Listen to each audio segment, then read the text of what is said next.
Hafiz, kepadanya kami persilakan.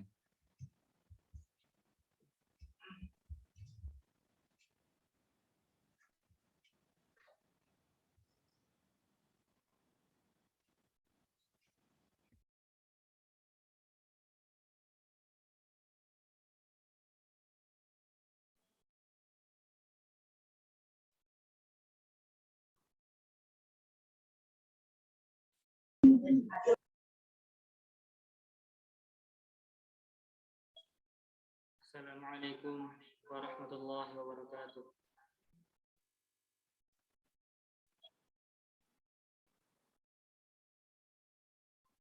A'udzu billahi minasy syaithanir rajim.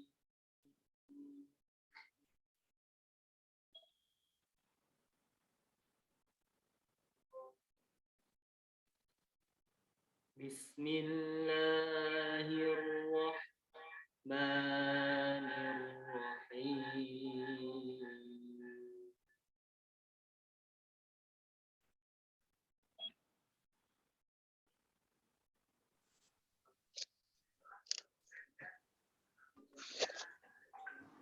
Wa min ayatihi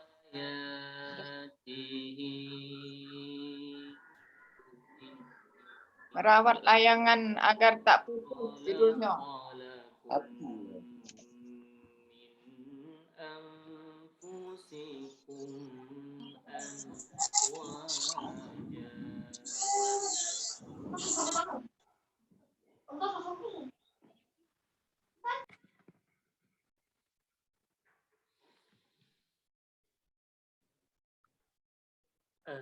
azwajan litaskunu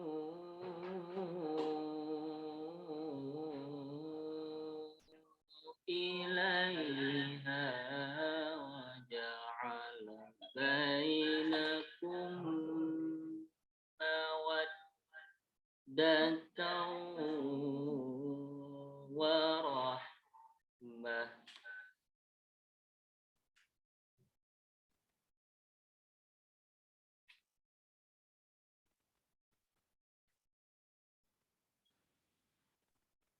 Litaskunu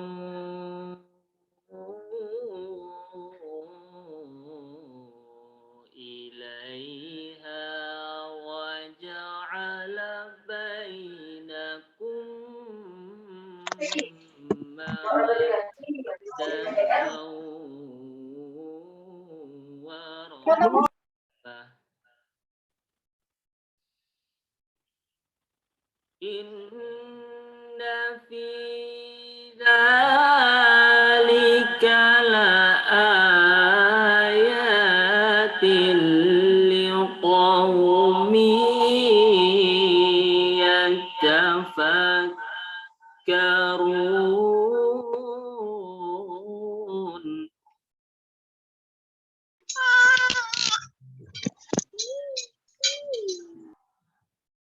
Inna fi dzalika laayatin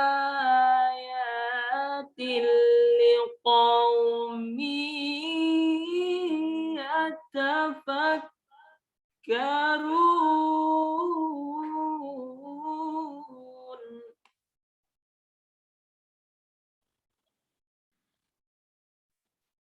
Bismillahirrahmanirrahim.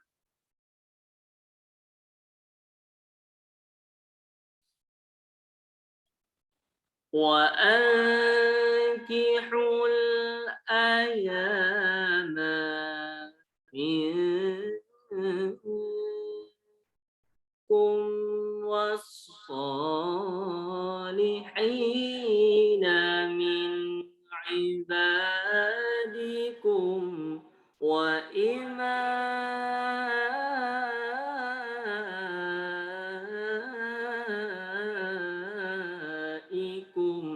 iyakunu fuqara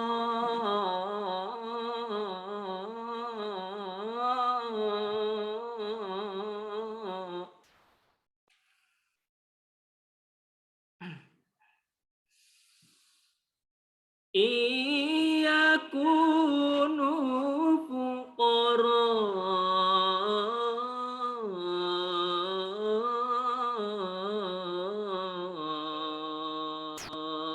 yughnihimullahu min fadlihi wallahu wasi'un alim.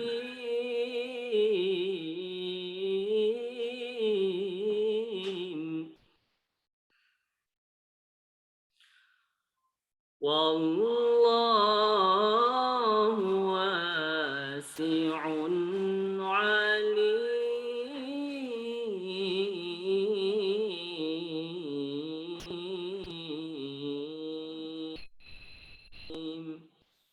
Sadaqallahul azim.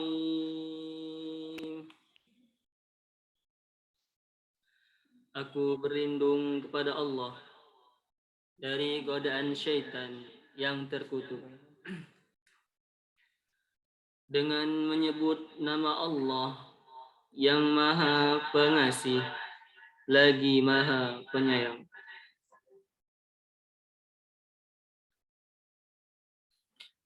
Dan di antara tanda-tanda kebesarannya ialah Dia menciptakan pasangan-pasangan untukmu dari jenismu sendiri, agar kamu cenderung dan merasa tentram kepadanya. Dan Dia menjadikan di antaramu rasa kasih dan sayang. Sungguh pada yang demikian itu benar-benar terdapat tanda-tanda kebesaran Allah bagi kaum yang berpikir. Maha benar Allah dengan segala firman-Nya. Assalamualaikum warahmatullahi wabarakatuh.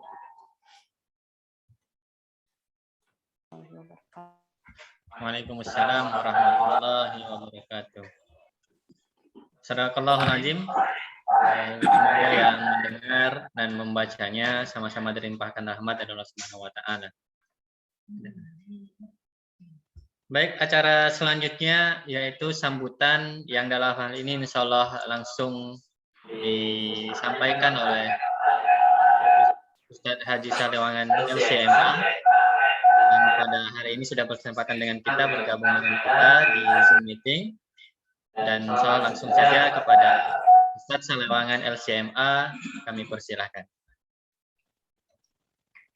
Sekaligus Ustaz.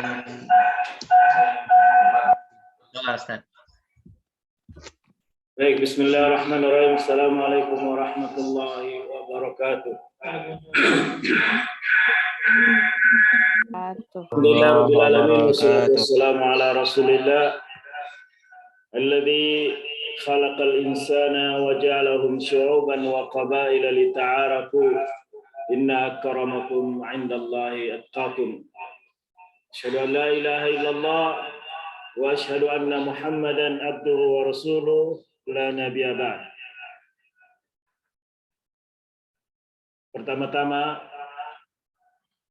yang kami hormati Bapak Cahyadi Takaryawan sebagai pemateri pada acara seminar parenting keluarga sakinah, merawat layangan agar tak terputus. Ini adalah hal yang luar biasa. Terima kasih kepada Bapak atas kehadirannya dan kesediaannya mengisi seminar parenting Salsabila dalam ulang tahun yang ke-11. Semoga dengan acara ini keluarga besar Salsabila senantiasa menjadi keluarga yang sakinah, mawaddah, warahmah.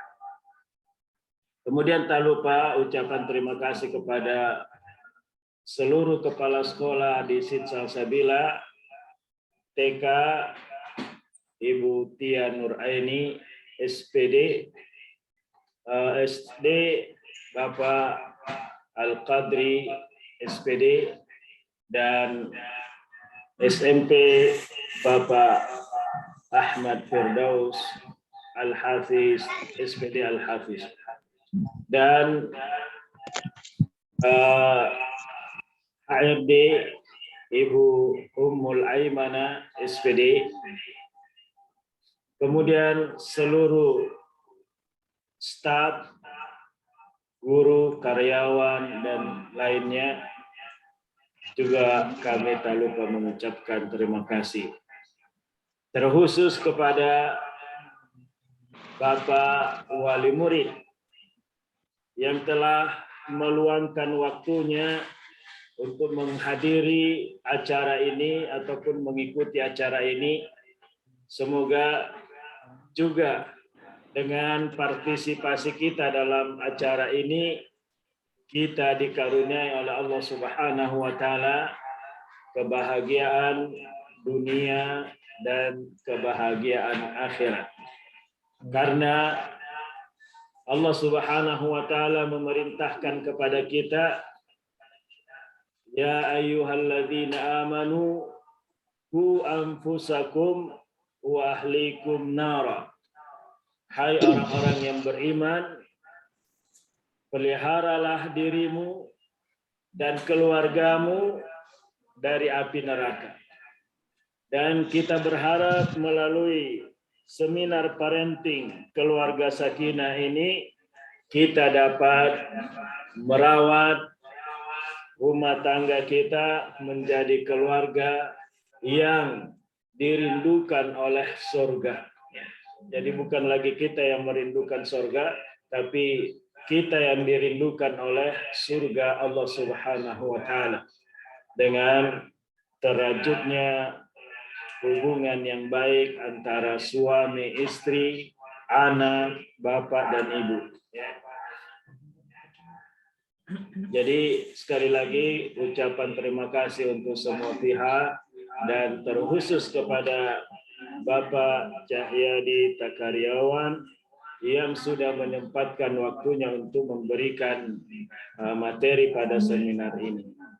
Saya tidak akan berpanjang lebar, tapi saya berharap acara ini dapat bermanfaat bagi kita semua sebagai hamba Allah Subhanahu wa Ta'ala yang senantiasa diperintahkan untuk menjadikan rumah tangga adalah rumah tangga yang bahagia, rumah tangga yang penuh dengan ketentraman, rumah tangga yang penuh dengan kecintaan kepada Allah Subhanahu wa Ta'ala. Selanjutnya, mari kita sama-sama berdoa kepada Allah Subhanahu wa Ta'ala agar acara ini mendapatkan keberkahan dari Allah Subhanahu wa Ta'ala. Bismillahirrahmanirrahim. Alhamdulillahirabbil alamin. Wassalatu wassalamu ala Rasulillah. Allahumma ighfir lana wa li ikhwanina alladhina sabaquna bil iman wa la taj'al fi qulubina ghillan lil ladzina amanu rabbana innaka ra'ufur rahim. Rabbana hab lana min azwajina wa dzurriyyatina qurrata a'yun waj'alna lil muttaqina imama. Ya Allah, ya Tuhan kami, karuniakanlah kepada kami, pasangan kami, anak-anak kami sebagai penyejuk hati.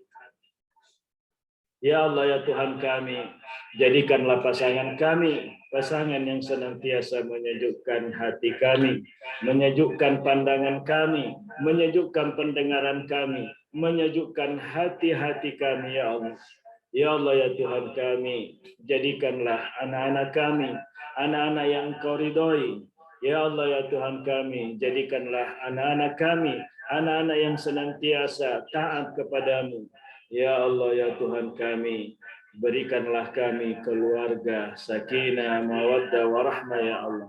ربنا هب لنا من أزواجنا وذرياتنا قرة أعين واجعلنا للمتقين إماما ربنا هب لنا من لدنك ذرية طيبة إنك سميع الدعاء اللهم آت نفوسنا تقواها وزكها أنت خير من زكاها أنت وليها ومولاها اللهم اجعل جمعنا هذا جمعا مرحوما وتفرقنا من بعده تفرقا محسوما اللهم أصلح لنا ديننا الذي هو عصمة أمرنا وأصلح لنا دنيانا التي فيها معادنا وأصلح لنا آخرتنا التي إليها معادنا اللهم إنك تعلم أن هذه القلوب قد اجتمعت على محبتك والتقت على طاعتك وتوحدت على دعوتك وتعاهدت على نصرة شريعتك ووثق اللهم رابطتها وادم مدها واهدها سبلها واملأها بنورك الذي لا يخبو واشرح صدورها بفيض الإيمان بك وجميل التوكل عليك وأحيها بمعرفتك وأعمدها على الشهادة في سبيلك إنك نعم المولى ونعم النصير وصل اللهم على محمد وعلى آله وصحبه وسلم. Ya Allah ya Tuhan kami, tak lupa kami berdoa kepadamu ya Allah, jadikanlah Zid Salsabila ini adalah lembaga yang Engkau ridhai ya Allah. Ya Allah ya Tuhan kami, bimbinglah kami untuk terus menjalankan kewajiban kami ya Allah. Ya Allah ya Tuhan kami, bimbinglah kami untuk terus memberikan kebaikan kepada seluruh bangsa ini, ke seluruh umat ini. Ya Allah ya Tuhan kami, jadikanlah melalui amal kami di Zid Salsabila ini untuk mendapatkan ridho dan maghfirah serta ampunan-Mu ya Allah. Rabbana atina fid dunya hasanatan wa fil akhirati hasanatan wa qina adzabannar. Subhana rabbika rabbil izzati amma yasifun wa salamun alal mursalin walhamdulillahi rabbil alamin. Wassalamu alaikum warahmatullahi wabarakatuh. Waalaikumsalam warahmatullahi wabarakatuh. Waalaikumsalam warahmatullahi wabarakatuh. Jazakallah atas sambutan dan doanya Ustadz Haji Salawangan LCMA yang dalam hal ini beliau telah membuka doa pada acara kita pada pagi hari ini. Baik, insya Allah sebentar lagi kita akan menuju acara inti kita ya, bersama Bapak Cahyadita Kriawan. Namun sebelumnya sambil menunggu beliau, kita akan melihat tayangan-tayangan kita terlebih dahulu.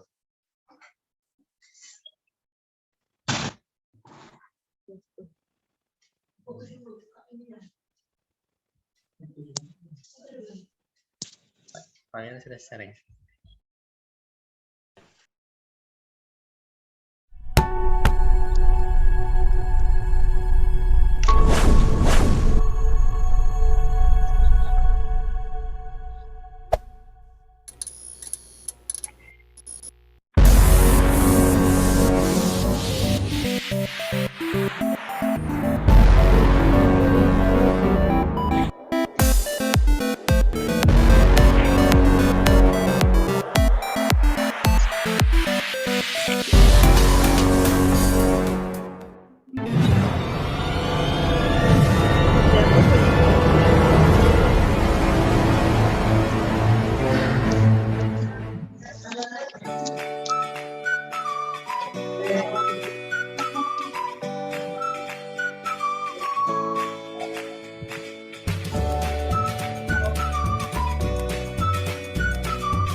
Assalamualaikum warahmatullahi wabarakatuh. Selamat datang di Talk Islam Salsabila.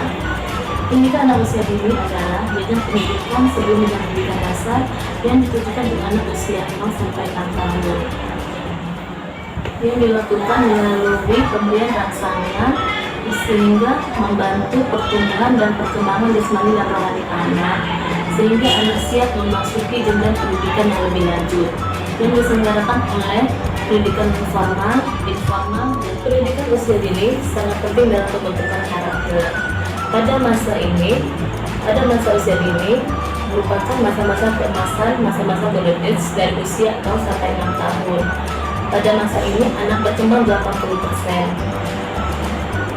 Pada masa ini pula anak mudah dibentuk. Oleh karena itu perlu bimbingan yang baik dan sesuai dengan usianya, sehingga anak dapat unggul intelektual dan agama. Disinilah peran kita sebagai orang tua dan pendidik.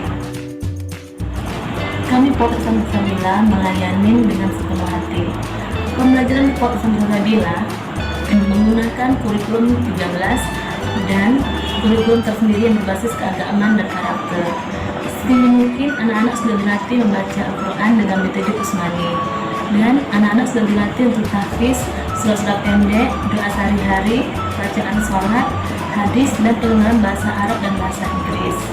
Ayah bunda jangan ragu untuk bergabung di Pondok Islam Salsabila. Akhir kata, saya ucapkan terima kasih. Assalamualaikum. Oke, mulai. Bismillahirrahmanirrahim. Assalamualaikum warahmatullahi wabarakatuh. Alhamdulillah wa syukurillah wassalatu wassalamu ala rasulillah amma ba'du. Pendidikan pada hakikatnya adalah bukan sekedar proses bagaimana mentransfer pengetahuan dari guru kepada muridnya, tapi jauh daripada itu, pendidikan adalah bagaimana membentuk akhlak-akhlak yang karimah, sikap-sikap yang baik, kemudian juga membangkitkan potensi dari seorang siswa. Salah satunya adalah kepemimpinan, sebagaimana tugas seorang manusia menjadi khalifah alat ardi, pemimpin di atas muka bumi ini. Untuk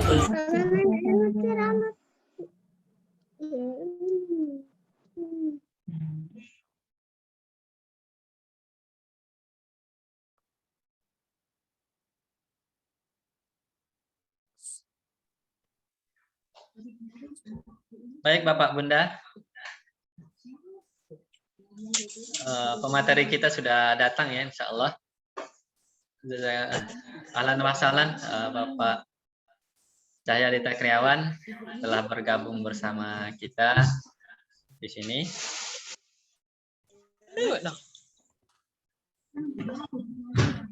Assalamualaikum Ustadz. Waalaikumsalam warahmatullahi wabarakatuh.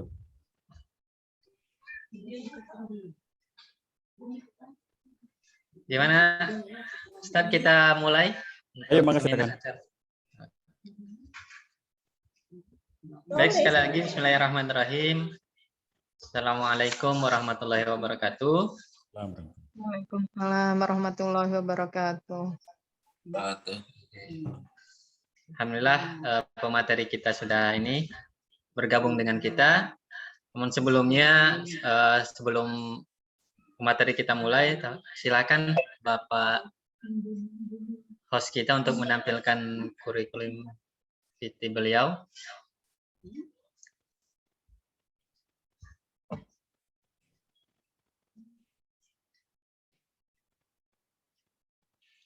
Baik, ini kurikulum PT beliau, insya Allah. Biodata, nama Cahya Aditya Kriawan SI, HMT, APT, mohon maaf, panggilan Pak Cah, lahir Karanganyar 11 Desember 1965. Pendidikan Fakultas Farmasi UGM, Pendidikan Profesi Apoteker UGM, Program Pendidikan Reguler Angkatan 45, Lembaga Ketahanan Nasional RI tahun 2010, dan kursus konselor keluarga. Untuk organisasi Wonderful Family Institute, dan yang kedua itu Ikatan Alumni Lembaga Ketahanan Nasional. Aktivitas Pak Cah, penulis buku. Yang kedua itu senior editor di PT Era Adi Citra Intermedia, konselor dan trainer di Jogja Family Center, konsultan ketahanan keluarga di Rumah Keluarga Indonesia atau RKI, pengasuh pengajian permata, permik rumah tangga, founder Sekolah Ayah Yogyakarta atau Sekolah Ayah Online, founder Sekolah Ibu Yogyakarta atau Sekolah Ibu Online, pengasuh kelas Wonderful Online, pengasuh kelas pranikah online, pengasuh kelas menulis online, pembina Rumah Tahfiz Quran Usmani, dan yang terakhir di aktivitas sekarang pembina Pesantren Kepemimpinan Plus Al-Ghazali Yogyakarta. Istri beliau bernama Ida Nuraila. Anaknya ada 6, 3 perempuan dan 3 laki-laki. Dan beralamat semuanya insya Allah di Yogyakarta. Blog beliau, Pak Cha, insya Allah silahkan dilihat Bapak Ibu. Banyak sekali, ada blog, Instagram, fanpage, Twitter, dan YouTube-nya. Buku-buku beliau adalah Permik-permik Rumah Tangga Islami. Yang kedua itu Agar Cinta Menghiasi Rumah Tangga Kita. Wonderful Miss Marriage. Yang keempat itu Wonderful Journey. Yang kelima itu Wonderful Family, Wonderful Husband, Wonderful Wife, Wonderful Couple, Wonderful Love, Wonderful Parenting, Wonderful Mertua dan Menantu, dan lain-lain, dan lebih dari 60 judul buku yang beliau tulis. Penghargaan ada 3 di sini. Yang pertama itu penulis buku berbahasa Indonesia terbaik dari Pusat Bahasa Departemen Pendidikan Nasional tahun 2006. Anugerah Best of People Choice dari Kompasiana 2014. Dan yang ketiga itu Pin Emas Pegiat Ketahanan Keluarga dari Gubernur Yogyakarta ya. Yogyakarta Sultan Hamengkubuwono X tahun 2019. Itu biodata sekilas dari pemateri kita pada hari ini, yang insya Allah biasa dipanggil Pak Cha. Kita panggil Pak Cha saja Pak ya, yang lebih akrab. Dan insya Allah beliau sudah hadir bersama kita di sini dan akan siap menyampaikan materi kita pada hari ini. Namun sebelumnya Pak Cha, saya izinkan karena kita di suasana Palembang di Sumatera Selatan, tidak lengkap kalau tidak dimulai dengan pantun. Izinkan saya pantun sedikit Pak Cha. Makan tekwan bersama kawan sambil bergaya kayak orang penting. Selamat datang Pak Cahyadi Takriawan di Kota Pempek lewat Zoom meeting. Pasti telah dimasuk nih. Selamat datang sekali lagi Pak Cha, walaupun lewat Zoom meeting, insya Allah bau pempek itu masih terasa sampai ke sana. Alhamdulillah. Baik, sekali lagi. Buah duku, buah semangka, buah yang segar enak dimakan. Mari kita sambut pemateri kita. Kepada Pak Cha kami persilahkan. Baik, sekali lagi beri aplaus untuk pemateri kita pada pagi hari ini. Dan sekali lagi kami persilakan kepada Pak Cahyadi Takriawan untuk menyampaikan materi yang berjudul Keluarga Sakinah dengan tema merawat layangan agar tidak putus. Tafadhol Ustaz. Baik, terima kasih. Bismillahirrahmanirrahim. Assalamualaikum warahmatullahi wabarakatuh. Alhamdulillahirabbil alamin. Nasta'inu ala umuri dunya waddin. Asyhadu alla ilaha illallah wahdahu la syarikalah wa asyhadu anna Muhammadan abduhu wa rasuluh la nabiyya ba'dah. Allahumma shalli wa sallim wa barik ala nabiyyina Muhammad wa ala alihi washabihi ajmain wa ba'd. Ayah bunda yang dirahmati Allah SWT, wabil khusus para ustadz, para ustadzah, para pengelola Sekolah Islam Terpadu Salsabila, yang mudah-mudahan semua dari kita, baik yang mengikuti di ruang Zoom live kali ini maupun yang menyimak dari siaran tunda, semua dari kita mendapatkan keberkahan dengan majelis ilmu pada pagi hari ini, sehingga bisa menambah keberkahan di dalam kehidupan berumah tangga kita. Sahabat sekalian, ketika kita berbincang tentang keluarga harmonis, keluarga sakinah, tidak bisa kita melepaskan dari ayat Allah SWT, wa min ayatihi an khalaqalakum min anfusikum azwaja litaskunu ilaiha wa ja'ala bainakum mawaddatan wa rahmah. Surat Ar-Rum ayat 21 ini memberikan kepada kita 3 istilah yang selalu kita gunakan dalam bahasa Indonesia. Yang pertama adalah sakinah, yang kedua adalah mawaddah, dan yang ketiga adalah rahmah. Litaskunu ilaiha itu yang kita gunakan istilah sakinah, yaitu agar tenteram, agar tenang, agar nyaman, damai situasinya laki-laki dan perempuan setelah mereka menikah. Kemudian di atas landasan ketenangan dan ketenteraman itu Allah hadiahkan kepada kita 2 hal, yaitu mawaddah dan rahmah. Wa ja'alna bainakum mawaddatan wa rahmah. Apa perbedaan antara mawaddah dan rahmah? Sahabat sekalian, ayah bunda yang dirahmati Allah SWT, sangat menarik penjelasan dari Buya Hamka di dalam tafsir Al-Azhar. Nanti ayah bunda yang di rumahnya punya kitab tafsir Al-Azhar karya Buya Hamka, silakan dicek penjelasan beliau ketika memberikan ulasan tentang surat Ar-Rum ayat 21 ini.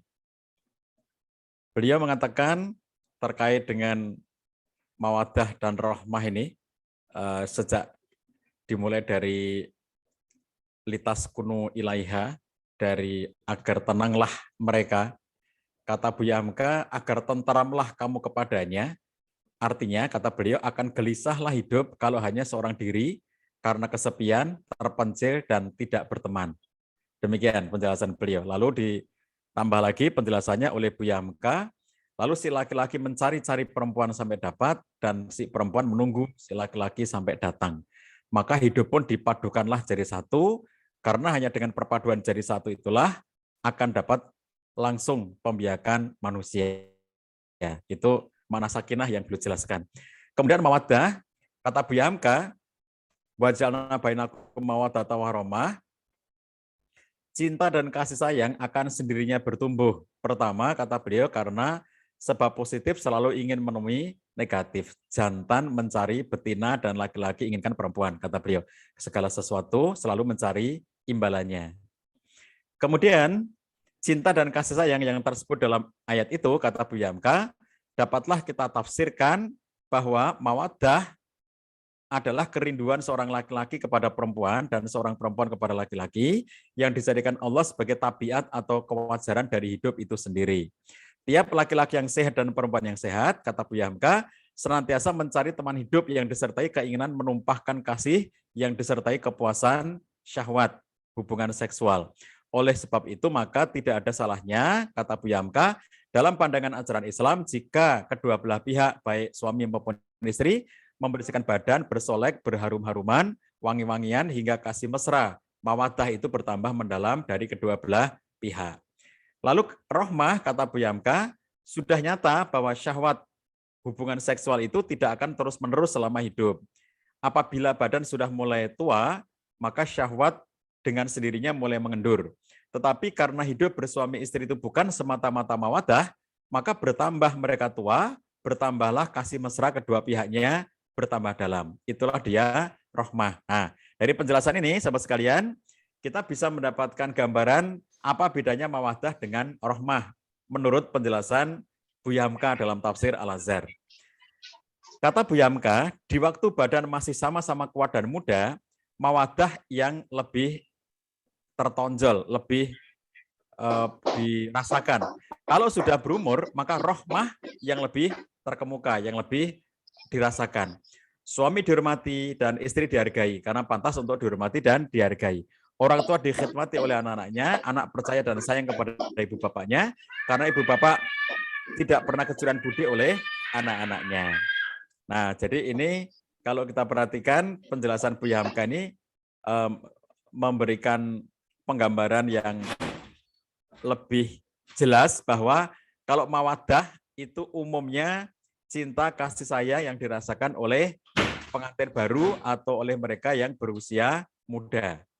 Adapun rahmah itu adalah cinta dan kasih sayang yang dirasakan oleh mereka yang umur pernikahannya sudah lebih dewasa, lebih lanjut, dan umur-umur yang juga sudah mulai semakin tua. Nah, jadi ini terkait dengan faktor umur ya, baik umur biologis maupun umur pernikahan. Jadi anak-anak muda, pengantin baru itu yang lebih muncul adalah mawaddah. Sedangkan untuk rohmah itu pada mereka-mereka yang sudah lebih lama melewati hidup rumah tangga. Nah, penjelasan ini sahabat sekalian saya kaitkan dengan teorinya Don Liptroff yang menceritakan tentang 5 tahap kehidupan pernikahan. Menurut Don Liptroff, salah seorang terapis pernikahan, dia membagi orang hidup berumah tangga itu dari awal sampai akhirnya akan melewati 5 tahap kehidupan. Tahap yang pertama dia sebut sebagai romantic love. Romantic love ini bahasa lainnya kalau dalam bahasa Indonesianya kita sebut sebagai bulan madu. Jadi pengantin yang baru menikah dan mereka merasakan suasana mawaddah yang luar biasa kuatnya, romantic love yang luar biasa kuatnya. Nah, romantic love ini dia tidak akan berlaku selama-lamanya. Inilah yang dijelaskan oleh Bu Yamka tadi dengan istilah mawaddah. Jadi mawaddah itu adalah cinta romantik ya kalau dalam penjelasannya Don Liptroff ini. Jadi romantic love itu dia tidak akan bisa bertahan seumur hidup, nggak bisa ya. Jadi ketika nanti sudah semakin tua umurnya, dia akan berubah gitu. Nah, tetapi setelah romantic love itu selesai, umumnya pasangan pengantin suami istri itu akan melewati tahapan kedua yang disebut dengan disappointment atau distress. Nah, jadi tahapan kedua ini suami istri yang mulai kecewa satu dengan yang lainnya, suami istri yang mulai berantem satu dengan yang lainnya, suami istri yang mulai merasakan antara harapan dengan kenyataan terlalu jauh. Aku tidak mengira kalau menikah dengan laki-laki yang soleh, rajin ke masjid, itu akan kayak begini nih jadinya. Aku kira kalau menikah dengan laki-laki yang tampak soleh, rajin ibadah, itu akan baik-baik saja. Ternyata setelah menikah kok kayak seperti ini. Kecewa sang istri. Aku kira kalau menikah dengan perempuan yang solihah, yang menutup aurat, yang dia rajin ke majelis taklim, aku kira akan baik-baik saja. Ternyata tidak seperti yang aku harapkan. Jadi mulailah muncul seorang istri yang mengatakan suamiku tidak sesuai ekspektasiku. Seorang laki-laki mengatakan istriku tidak sesuai dengan harapanku. Itulah tahapan kedua, tahapan di mana mereka sudah mulai saling kecewa, sudah mulai saling menyalahkan dan saling berantem satu dengan yang lainnya. Kemudian yang ketiga itu adalah tahapan knowledge and awareness, tahapan di mana setelah mereka melewati kekecewaan-kekecewaan itu, lalu mereka saling belajar, saling memahami, saling mengerti. Suami dan istri mencoba untuk saling mengerti, memahami kondisi pasangannya. Kemudian mereka belajar, ikut majelis taklim, ikut seminar, ikut webinar, membaca buku, bertanya kepada ahli, dan seterusnya. Tahapan pembelajaran di mana mereka berusaha untuk menjadi suami yang lebih baik, untuk menjadi istri yang lebih baik, untuk mencapai kehidupan keluarga yang lebih baik. Bagaimana caranya? Itu fase pembelajaran. Kalau fase pembelajaran ini berhasil mereka lakukan, mereka akan sampai fase keempat yang disebut dengan transformation, yaitu mentransformasikan, mengubah dari pengenalannya, dari pembelajarannya itu menuju kepada penerimaan. Sudah bertransformasi ya. Jadi semula di fase kedua itu mereka kecewa, mereka saling menyalahkan, bahkan dalam bentuk-bentuk yang ekstrem ya. Seseorang bisa mengatakan, misalnya seorang istri yang mengatakan, apa kamu dulu itu mengguna-gunai aku gitu, sehingga waktu itu aku kayak terpikat banget sama kamu, padahal sebetulnya bukan diguna-guna, cuma situasi jatuh cinta itu yang menyebabkan mereka sudah tertutup segala sesuatunya. Nah, jadi ketika mereka di tahapan kedua itu saling kecewa, maka pada tahapan ketiga mereka belajar, tahapan keempat mereka sudah bertransformasi. Dari semula mereka saling kecewa, akhirnya tahapan keempat itu bisa saling menerima, bisa saling memberikan rasa penerimaan kepada pasangan yang lebih baik. Kalau itu berhasil mereka lalui, maka mereka akan sampai kepada tahapan kelima yang disebut dengan real love atau true love atau everlasting love. Cinta yang sesungguhnya, cinta yang mendalam, cinta yang tidak lagi menggebu-gebu. Kalau tahapan pertama itu cinta yang menggebu-gebu, cinta yang luar biasa membara antara suami dan istri. Tapi kalau tahapan kelima, mereka itu kan sudah tua umurnya, lebih tua ya. Belum, jangan membayangkan selalu tua itu sudah kakek nenek yang sudah tua banget, tua renta. Tidak seperti itu. Tetapi mereka yang jelas sudah melewati fase-fase romantic love, melewati fase distress, melewati fase knowledge and awareness, melewati fase transformation, barulah mereka bisa melewati atau menemukan real love atau true love. Cinta yang sebenarnya, cinta yang mendalam. Itulah gambaran Bu Yamka yang disebut dengan rahmah. Jadi kalau mawaddah itu cinta yang membara, yang disebut oleh teorinya Don Liptor-Finney sebagai romantic love. Sedangkan rahmah itu cinta yang mendalam yang disebutkan oleh teorinya Don Liptor-Finney sebagai real love, ya, itu cinta yang sudah lebih dewasa coraknya. Kalau kita perhatikan 5 tahapan ini, sahabat sekalian, itu awalnya pengantin baru itu adalah romantic love, lalu ujungnya nanti pasangan-pasangan suami istri itu akan menemukan real love, cinta yang sebenarnya. Sehingga kalau kita perhatikan di sini pada dasarnya hidup rumah tangga itu dari cinta menuju cinta. Awalnya adalah cinta romantic love, ujungnya nanti adalah cinta dalam bentuk real love. Tetapi di antara dua periode ini, di antara dua tahap ini, muncullah dinamikanya. Jadi muncul disappointment, muncul distress ya, itu pada tahapan keduanya. Jadi di antara romantic love dengan real love itu harus menghadapi sejumlah dinamika, harus menghadapi sejumlah badai, dan itu harus dihadapi dengan sebaik-baiknya. Nah, jadi sahabat sekalian, kalau kita perhatikan ada orang-orang yang ketika mereka konflik, ketika mereka saling kecewa, ketika mereka tidak bisa menerima kekurangan-kekurangan pasangan, lalu pada akhirnya kemudian mereka memilih untuk berpisah karena pasangan yang tidak sesuai harapan, itu kalau kita perhatikan menjadi satu persoalan karena kemudian mereka berarti tidak bisa mencapai real love. Artinya sebetulnya apabila mereka bisa memperbaiki diri, kalau mereka mau saling memperbaiki diri, suami memperbaiki diri, istri memperbaiki diri, dalam situasi mereka saling kecewa, dalam situasi mereka merasa pasangannya tidak sesuai harapannya, tapi kedua-duanya mau berlaku baik, mau memperbaiki diri, mau melakukan perubahan-perubahan, maka kelak mereka akan bisa mencapai real love.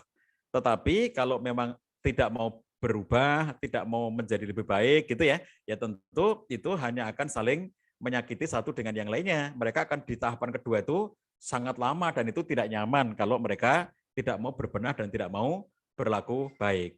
Jadi kalau mereka sudah di tahapan kedua, tahapan tidak nyaman, tahapan kekecewaan, tetapi mereka mau melakukan kebaikan, mau berbenah, mau memperbaiki diri, kalau ada kesalahan mau melakukan pertobatan dan kembali kepada kebaikan, maka insya Allah tahapan-tahapan ini akan bisa dijalani dan sampai kepada real love atau true love.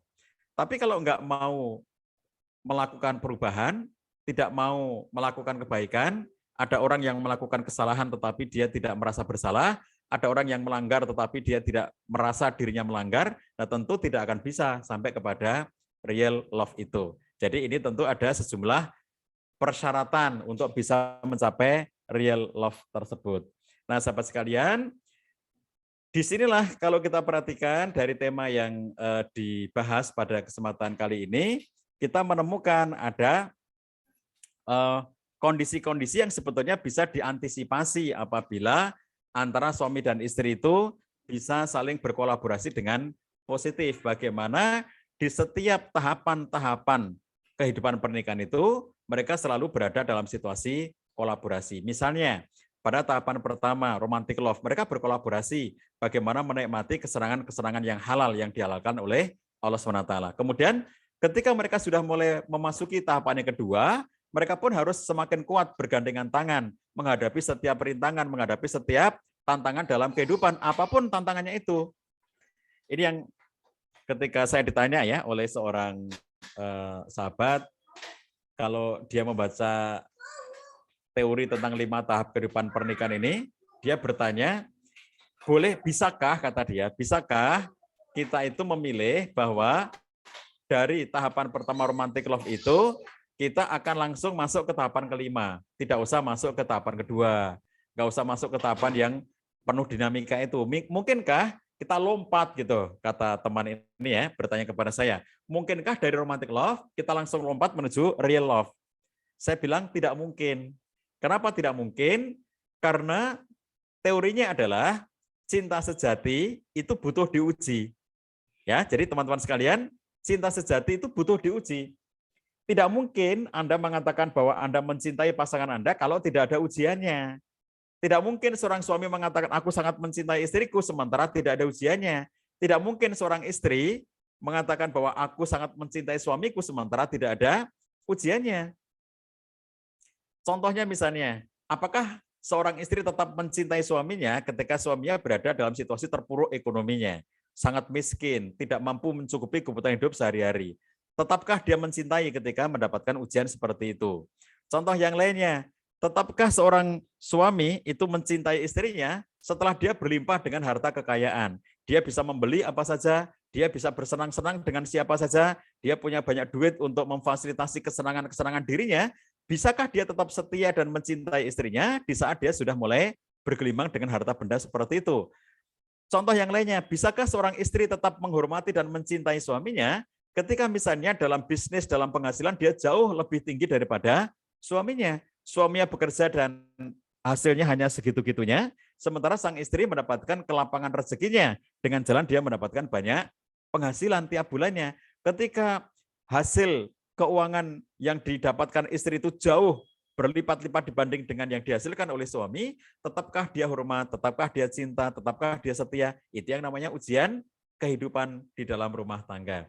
Nah, jadi sahabat sekalian, apa bentuk ujian-ujian itu? Ya, karena cinta sejati butuh diuji. Anda tidak bisa mengatakan dan tidak bisa menemukan cinta sejati itu kalau tidak melewati ujian-ujian. Lalu apa ujian cinta itu? Nah, untuk memahami ujian cinta itu, kita bisa melihat data dari Kementerian Agama maupun data dari Direktorat Jenderal Badan Peradilan Agama, Ditjen Badilak ya, Direktorat Jenderal Badilak, Badan Peradilan Agama Mahkamah Agung Republik Indonesia. Menurut Ditjen Badilak maupun menurut Kementerian Agama, ada 3 penyebab perceraian yang paling tinggi di Indonesia. Dan itu dari tahun ke tahun, 3 besar ini hampir selalu bertahan. Meskipun nomor urutnya bisa berbeda-beda, tetapi poinnya 3 ini selalu ada. Nomor 1 adalah faktor ekonomi, nomor 2 adalah perselingkuhan, nomor 3 adalah ketidakharmonisan. Nah, sahabat sekalian, inilah 3 ujian. Jadi kalau cinta sejati harus diuji, betulkah seorang suami mencintai istrinya? Betulkah seorang istri mencintai suaminya dengan cinta yang sebenar-benarnya? Itu akan tampak ketika mereka melewati sejumlah ujian. Ujian ekonomi, satu sisi ekonomi itu artinya adalah sangat miskin, sangat kurang. Lalu seorang istri ngelihat suami yang sangat miskin itu, apakah dia tetap setia dan tidak tergoda ketika ada laki-laki lain yang lebih kaya dan bisa mencukupi kebutuhan hidupnya. Kemudian faktor ekonomi juga, misalnya apakah seorang laki-laki tetap setia kepada istrinya pada saat dia sudah mencapai kekayaan yang puncak, dia bisa membeli apa saja, membeli kesenangan apa saja, dan betulkah dia akan tetap setia dan mencintai istrinya ketika dia sudah bergelimang dengan harta seperti itu? Itulah yang namanya ujian dari segi faktor ekonomi. Kemudian yang kedua tadi adalah perselingkuhan. Ketika kita menyaksikan, kalau dalam tema kita agar layangan tidak putus itu, sahabat sekalian, saya sering mengatakan bahwa godaan itu bisa kita ibaratkan seperti virus di udara. Jadi udara kita ini sebenarnya udara yang penuh dengan virus, banyak sekali virusnya. Kalau kita nyemprot ya, kemarin awal-awal pandemi kita semprotin ruangan-ruangan itu hanya bisa mensterilkan ruangan-ruangan yang sempit gitu ya. Misalnya kita punya ruangan, satu ruangan, lalu kita sterilkan, insya Allah bisa. Tetapi begitu kita pindah ke ruangan yang lainnya, di sana sudah ada virus lagi. Lalu di ruangan lain itu akhirnya kita sterilkan lagi, kita semproti lagi, kita bunuhi virus-virus itu. Begitu kita pindah ke tempat lainnya, di sana sudah ada virus lagi, dan begitu seterusnya. Godaan itu seperti virus di darah. Nah, jadi sahabat sekalian, kalau kita perhatikan bahwa godaan itu seperti virus di udara, maka babnya kembali kepada kita. apakah kita itu terinfeksi virus atau tidak terinfeksi oleh virus, tetapi yang sudah pasti adalah kita akan berinteraksi dengan virus-virus itu. Jadi kita itu, sahabat sekalian, misalnya Anda di satu ruangan publik, ya, entah itu di bandara, entah itu di terminal, entah itu di stasiun kereta, atau di mall, atau di masjid, atau dimanapun, di ruangan-ruangan publik seperti itu masih ada virusnya. Entah virus flu biasa, atau virus-virus yang lainnya, entah virus yang sudah ada namanya, atau virus yang belum diberi nama, tapi ada virusnya. Kita semuanya yang sedang berada di ruangan itu, contohnya misalnya seseorang ikut Jumatan di masjid karena sekarang hari Jumat, lalu dia Jumatan di masjid. Nah, di masjid sekarang banyak banget masjid tertutup ber-AC. Lalu ada satu saja dari anggota jamaah masjid itu yang sedang kena flu, lalu dia bersin-bersin. Maka pada waktu itu dia sudah mengeluarkan banyak banget virus di udara masjid itu. Lalu kita yang ada di masjid itu sebetulnya kita berinteraksi dengan virus itu, tetapi ada orang yang terinfeksi dan ada orang yang tidak terinfeksi. Pada dasarnya kita semua itu berinteraksi dengan para virus itu, apapun namanya. Tetapi tidak semua dari kita terinfeksi. Sama-sama kita berinteraksi, ada yang ternyata akhirnya dia terinfeksi oleh virus itu, dan ada yang dia tidak terinfeksi oleh virus itu. Jadi, apa yang harus kita lakukan? Apakah kita akan menghabiskan waktu untuk membunuh virus-virus di udara itu? Kalau begitu cara pandang kita capek ya. Jadi kalau kita bunuh sekarang ruangan yang ada di udara kita ini, tapi begitu ada orang keluar masuk, dia sudah berpeluang membawa virus lagi. Oleh karena itu kita semprot lagi. Sudah akhirnya steril lagi gitu ya. Tapi begitu sudah ada orang keluar masuk lagi, itu juga ada lagi peluangnya untuk kena virus lagi. Jadi kalau pekerjaan kita itu adalah membunuh virus-virus, maka itu akan menjadi pekerjaan yang sangat-sangat melelahkan. Jadi sahabat sekalian, kalau kita perhatikan adanya godaan itu sebagai hal yang sifatnya harus ada, ya, godaan itu mesti ada seperti virus di udara itu, maka yang harus kita lakukan bukan membunuh virus-virus, bukan membunuh godaan-godaan, tetapi yang harus kita lakukan adalah menguatkan daya tahan. Jadi gimana caranya, meskipun kita bertemu dengan sangat banyak virus, meskipun kita bertemu dengan sangat banyak hal yang menggoda kita dalam kehidupan sehari-hari, tetapi babnya adalah bagaimana agar tidak tergoda. Ya, jadi sahabat sekalian, godaan selalu ada, tapi babnya adalah apakah Anda tergoda, apa tidak tergoda. Gitu ya. Godaan selalu ada. Kalau di satu tempat itu ada godaan, lalu kemudian Anda melumpuhkan godaan itu, tapi begitu pindah ke tempat yang lain, di sana ada godaan lagi. Begitu di tempat itu godaannya Anda lumpuhkan lagi, maka begitu pindah ke tempat lainnya, di sana godaan lagi. Sama seperti virus di udara itu. Jadi realitas adanya godaan itu adalah realitas kehidupan kemanusiaan. Sebab orang itu akan tergoda dari titik yang paling lemah di dalam dirinya. Ada orang tergoda dengan, kalau laki-laki tergoda perempuan, perempuan tergoda laki-laki. Tapi ada orang yang tidak seperti itu bentuk-bentuk godaannya. Ada sebagian orang yang laki-laki tergoda laki-laki, perempuan tergoda perempuan, ada kan? Lalu ada sebagian yang lain lagi yang bukan soal manusia, tapi orang tergoda mengejar harta, orang tergoda untuk melanggar apapun demi bisa mendapatkan puncak kekuasaannya atau puncak jabatan dan karirnya.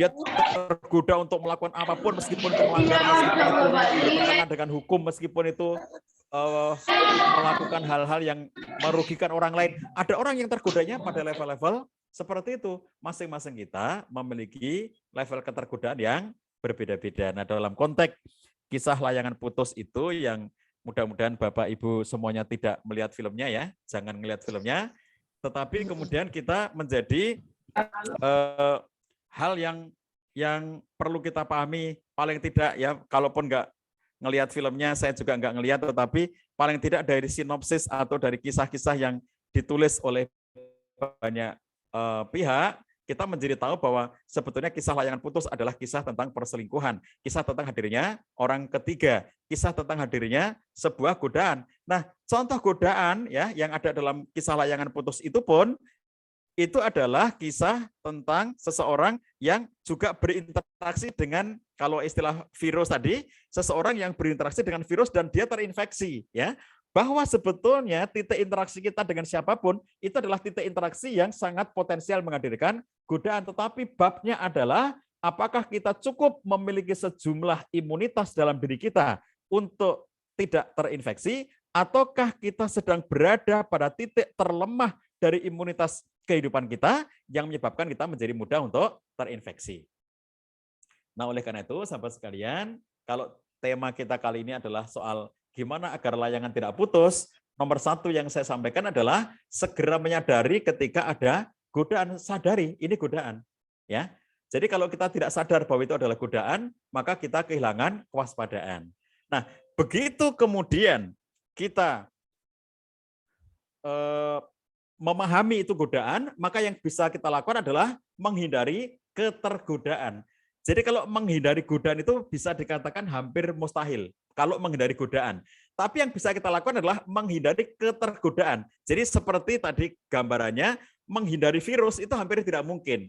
Tetapi yang bisa kita lakukan adalah menghindari agar tidak terpapar oleh virus itu, agar tidak terinfeksi oleh virus itu. Kita sudah pakai masker, kita sudah pakai jaga jarak dan seterusnya, sudah cuci tangan dengan sabun dan seterusnya, itu bukan berarti bahwa kita tidak terpapar oleh virus, bukan berarti bahwa kita aman, tidak akan bersinggungan dengan virus. Kita tetap bisa berinteraksi dengan virus itu meskipun sudah pakai masker level berapapun gitu ya, karena virus yang sangat kecil itu dan bisa menyelusup melalui manapun, yang paling sempit dan paling kecil sekalipun. Tetapi yang perlu kita perhatikan adalah, kalaupun kita berinteraksi dengan virus, maka jangan sampai terinfeksi. Kalaupun kita berinteraksi dengan godaan, maka jangan tergoda. Itu babnya ya. Jadi menyadari adanya godaan. Kalau menghindari godaan, hemat saya tidak mungkin. Hidup itu penuh godaan. Anda mau berpikir di tempat yang tidak ada godaannya, mustahil. Aku akan mencari tempat bekerja yang nggak ada godaannya. Nggak bisa. Karena apapun yang ada dalam kehidupan dunia ini, itu pada dasarnya adalah godaan dalam kehidupan keimanan kita. Lina baluwakum ayyukum ahsanu amala. Allah ciptakan kehidupan itu adalah untuk menjadi ujian. Liya baluwakum ayyukum ahsanu amala, untuk menguji kalian mana yang paling baik amal kalian. Jadi pasti akan diberikan ujian dimanapun kita berada. Ada godaan dimanapun kita tinggal. Aku nggak mau tinggal di perumahan ini karena di sini ada godaan. Loh, kalau tinggal di perumahan yang lainnya, apa di sana tidak ada godaan? Selalu ada. Aku nggak mau tinggal di kawasan ini karena di sini ada godaan. Apa kalau mengira kita itu tinggal di kawasan yang lainnya, lalu di sana tidak ada godaan? Ada, selalu ada. Aku nggak mau kerja di sini karena di sini ada godaan. Apa dikira kalau kita kerja di tempat yang lainnya di sana tidak ada godaan? Selalu ada. Jadi babnya bukan menghindari godaan, tapi menghindari ketergodaan. Bukan menghindari virus, tetapi menghindari terinfeksi oleh virus. Kita berinteraksi dengan virus, tapi jangan terinfeksi. Kita mesti akan ada titik di mana kita tuh ketemu dengan virus. Gimana sih? Kita mau sembunyi di mana yang tidak ada virusnya? Seberapa kuat kita bersembunyi di tempat itu yang tidak ada virusnya? Kan pasti kita akan berinteraksi dengan banyak kalangan. Kita itu disuruh tinggal di rumah berapa bulan aja, itu kan bosannya bukan main ya. Kita dengan aturan-aturan pembatasan itu PPMK beberapa waktu yang lalu ya, yang itu hanya berapa pekan atau hanya berapa bulan, lalu ditunda lagi untuk pembatalannya gitu ya. Artinya dianggap selesainya kapan gitu ya. Ternyata masih dilanjut. Itu aja kan kita sudah betanya bukan main, padahal realitas waktu PPMK itu bukan berarti kita nggak keluar kemana-mana, kita juga keluar. Kita ke rumah makan dibatasi 20 menit gitu kan. Kalau kita ke masjid dibatasi maksimal di masjidnya itu 50%. Kita sholat Idul Fitri, Idul Adha boleh di masjid atau di lapangan dengan kapasitas 50%. Kan tetap aja keluar kan, meskipun PPMK. Kan tetap aja kita berinteraksi dengan orang lain. Jadi mana mungkin kita mencari tempat yang tempat itu bebas dari virus. Mana mungkin kita mencari tempat di mana tempat itu bebas dari godaan. Mana mungkin. Kan tidak mungkin. Jadi oleh karena tidak mungkin, maka dengan segenap kesadaran kita harus berusaha untuk membuat imunitas dalam diri kita semakin meningkat. Yang bisa kita lakukan bukan menghindari godaan, tetapi menghindari ketergodaan. Yang bisa kita lakukan bukan menghindari virus, tetapi menghindari agar tidak terinfeksi oleh virus. Bagaimana caranya? Kuatkan imunitas kita. Kalau imun kita kuat, kita sudah vaksin 2 kali. Sekarang vaksin booster yang dosis yang ketiga, lalu akan semakin kuat lagi. Lalu kemudian kita menjaga pola hidup sehat dan seterusnya. Itu imunitas meningkat. Kita ketemu godaan, kita ketemu virus, tapi tidak terinfeksi. Virus ketemu kita, virus berinteraksi dengan kita, virus masuk, kita hirup dalam udara yang masuk ke tubuh kita, tetapi tidak akan berpengaruh secara negatif karena dia dibunuh di dalam itu oleh sistem imunitas yang sudah kuat dalam diri kita. Nah, jadi babnya adalah apakah kita menjadi makhluk yang kuat atau makhluk yang lemah. Kalau kita menjadi makhluk yang lemah, dimanapun akan tergoda. Kalau kita menjadi makhluk yang lemah, dimanapun kita akan ketemu dengan virus-virus yang menginfeksi kita. Tetapi kalau kita menjadi makhluk yang kuat, godaan ada di mana-mana, tetapi kita tidak tergoda. Saya sangat tertarik dengan ungkapan para ulama salafun as-soleh tentang bagaimana mengaplikasikan firman Allah dalam surat An-Nur ayat 30 ketika Allah SWT menyatakan kul lil mu'minina yaghuddu min absarihim wa yahfadzu furujahum dzalika askalahum innallaha khabirum bima yasnaun. Katakanlah kepada laki-laki yang beriman, yaghuddu min absarihim, hendaklah mereka menahan pandangannya, wa yahfadzu furujahum, dan memelihara kemaluannya. Jadi kemampuan seorang laki-laki untuk menahan pandangannya, menjaga pandangannya. Tidak boleh pandangan-pandangan yang liar, yang kalau bahasa umumnya itu jelalatan, yang tidak bisa mengatur pandangannya. Yang dikatakan oleh Ibnu Katsir tentang makna ayat itu adalah, kata beliau, kata Ibnu Katsir, ayat ini adalah perintah dari Allah Ta'ala kepada hamba-hambanya yang beriman untuk menjaga atau menahan pandangan mereka dari hal-hal yang diharamkan atas mereka.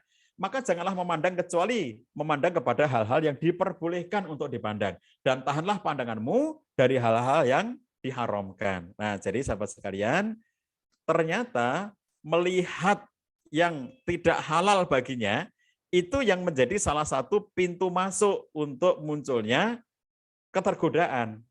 Ada ungkapan yang menarik dari seorang penyair jahiliyah. Dia bukan muslim, ya. Jadi Antarah bin Shaddad itu bukan muslim. Dia penyair di zaman jahiliyah, orang jahiliyah zaman itu. Dia mengatakan, wa aghuddu tarfi ma badat li jaroti hatta yuwaria jaroti ma'waha. Ini puisi atau syair gitu ya. Dalam syairnya, salah satu potongannya, dia mengatakan, dan aku pun terus menundukkan pandanganku. Wa aghuddu tarfi. Aku terus-menerus menundukkan pandanganku. Ma badat li jaroti. Ketika tampak istri tetanggaku, hatta yuwaria jaroti ma'waha. Sampai istri tetanggaku itu masuk ke dalam rumahnya. Jadi orang jahiliyah zaman dulu ya, orang jahiliyah zaman dulu, dia itu misalnya sedang di rumah, di depan rumah, lalu ada istrinya tetangga yang di luar rumah, itu nggak dipelototin gitu. Istrinya tetangga itu nggak dipelototin, tetapi kemudian sampai dia itu masuk ke dalam rumahnya, istrinya tetangga itu. Jadi dia nggak mau memandang istri tetangga karena Antarah bin Shaddad ini kurang lebihnya nggak mau kalau nanti tergoda oleh istrinya tetangga. Syekh Abdul Razak bin Abdul Muhsin Al-Abbad menjelaskan tentang syairnya Antarah bin Shaddad itu. Kata beliau, inilah salah satu perbuatan mulia yang dipraktekkan oleh orang-orang pada zaman jahiliyah. Ya, jadi orang-orang zaman jahiliyah, jangan dikira orang zaman jahiliyah itu semuanya rusak, semuanya buruk, semuanya jelek. Enggak juga. Ada juga perbuatan-perbuatan orang jahiliyah yang ternyata mereka tuh punya adab. Itu adab yang mulia dipraktekkan oleh orang zaman jahiliyah. Tetapi kata Syekh Abdul Razak bin Abdul Muhsin Al-Abbad, beliau mengatakan sayangnya justru kaum muslimin di zaman sekarang ini malah meninggalkannya, padahal orang-orang jahiliyah dulu mempraktekannya. Nah, saya sampaikan satu tausiah nasihat dari Ibnu Qayyim Al-Jauzi dalam kitab beliau Raudhatul Muhibbin. Maaf nanti kalau membaca PowerPoint yang saya buat ya, saya keliru menulis nama kitabnya, yang benar adalah Raudhatul Muhibbin ya. Terus di situ tertulis ada S-nya, itu salah ya. Jadi harusnya Raudhatul Muhibbin. Kata Ibnu Qayyim, adapun pandangan maka dia adalah pembimbing bagi syahwat dan utusan-utusan syahwat.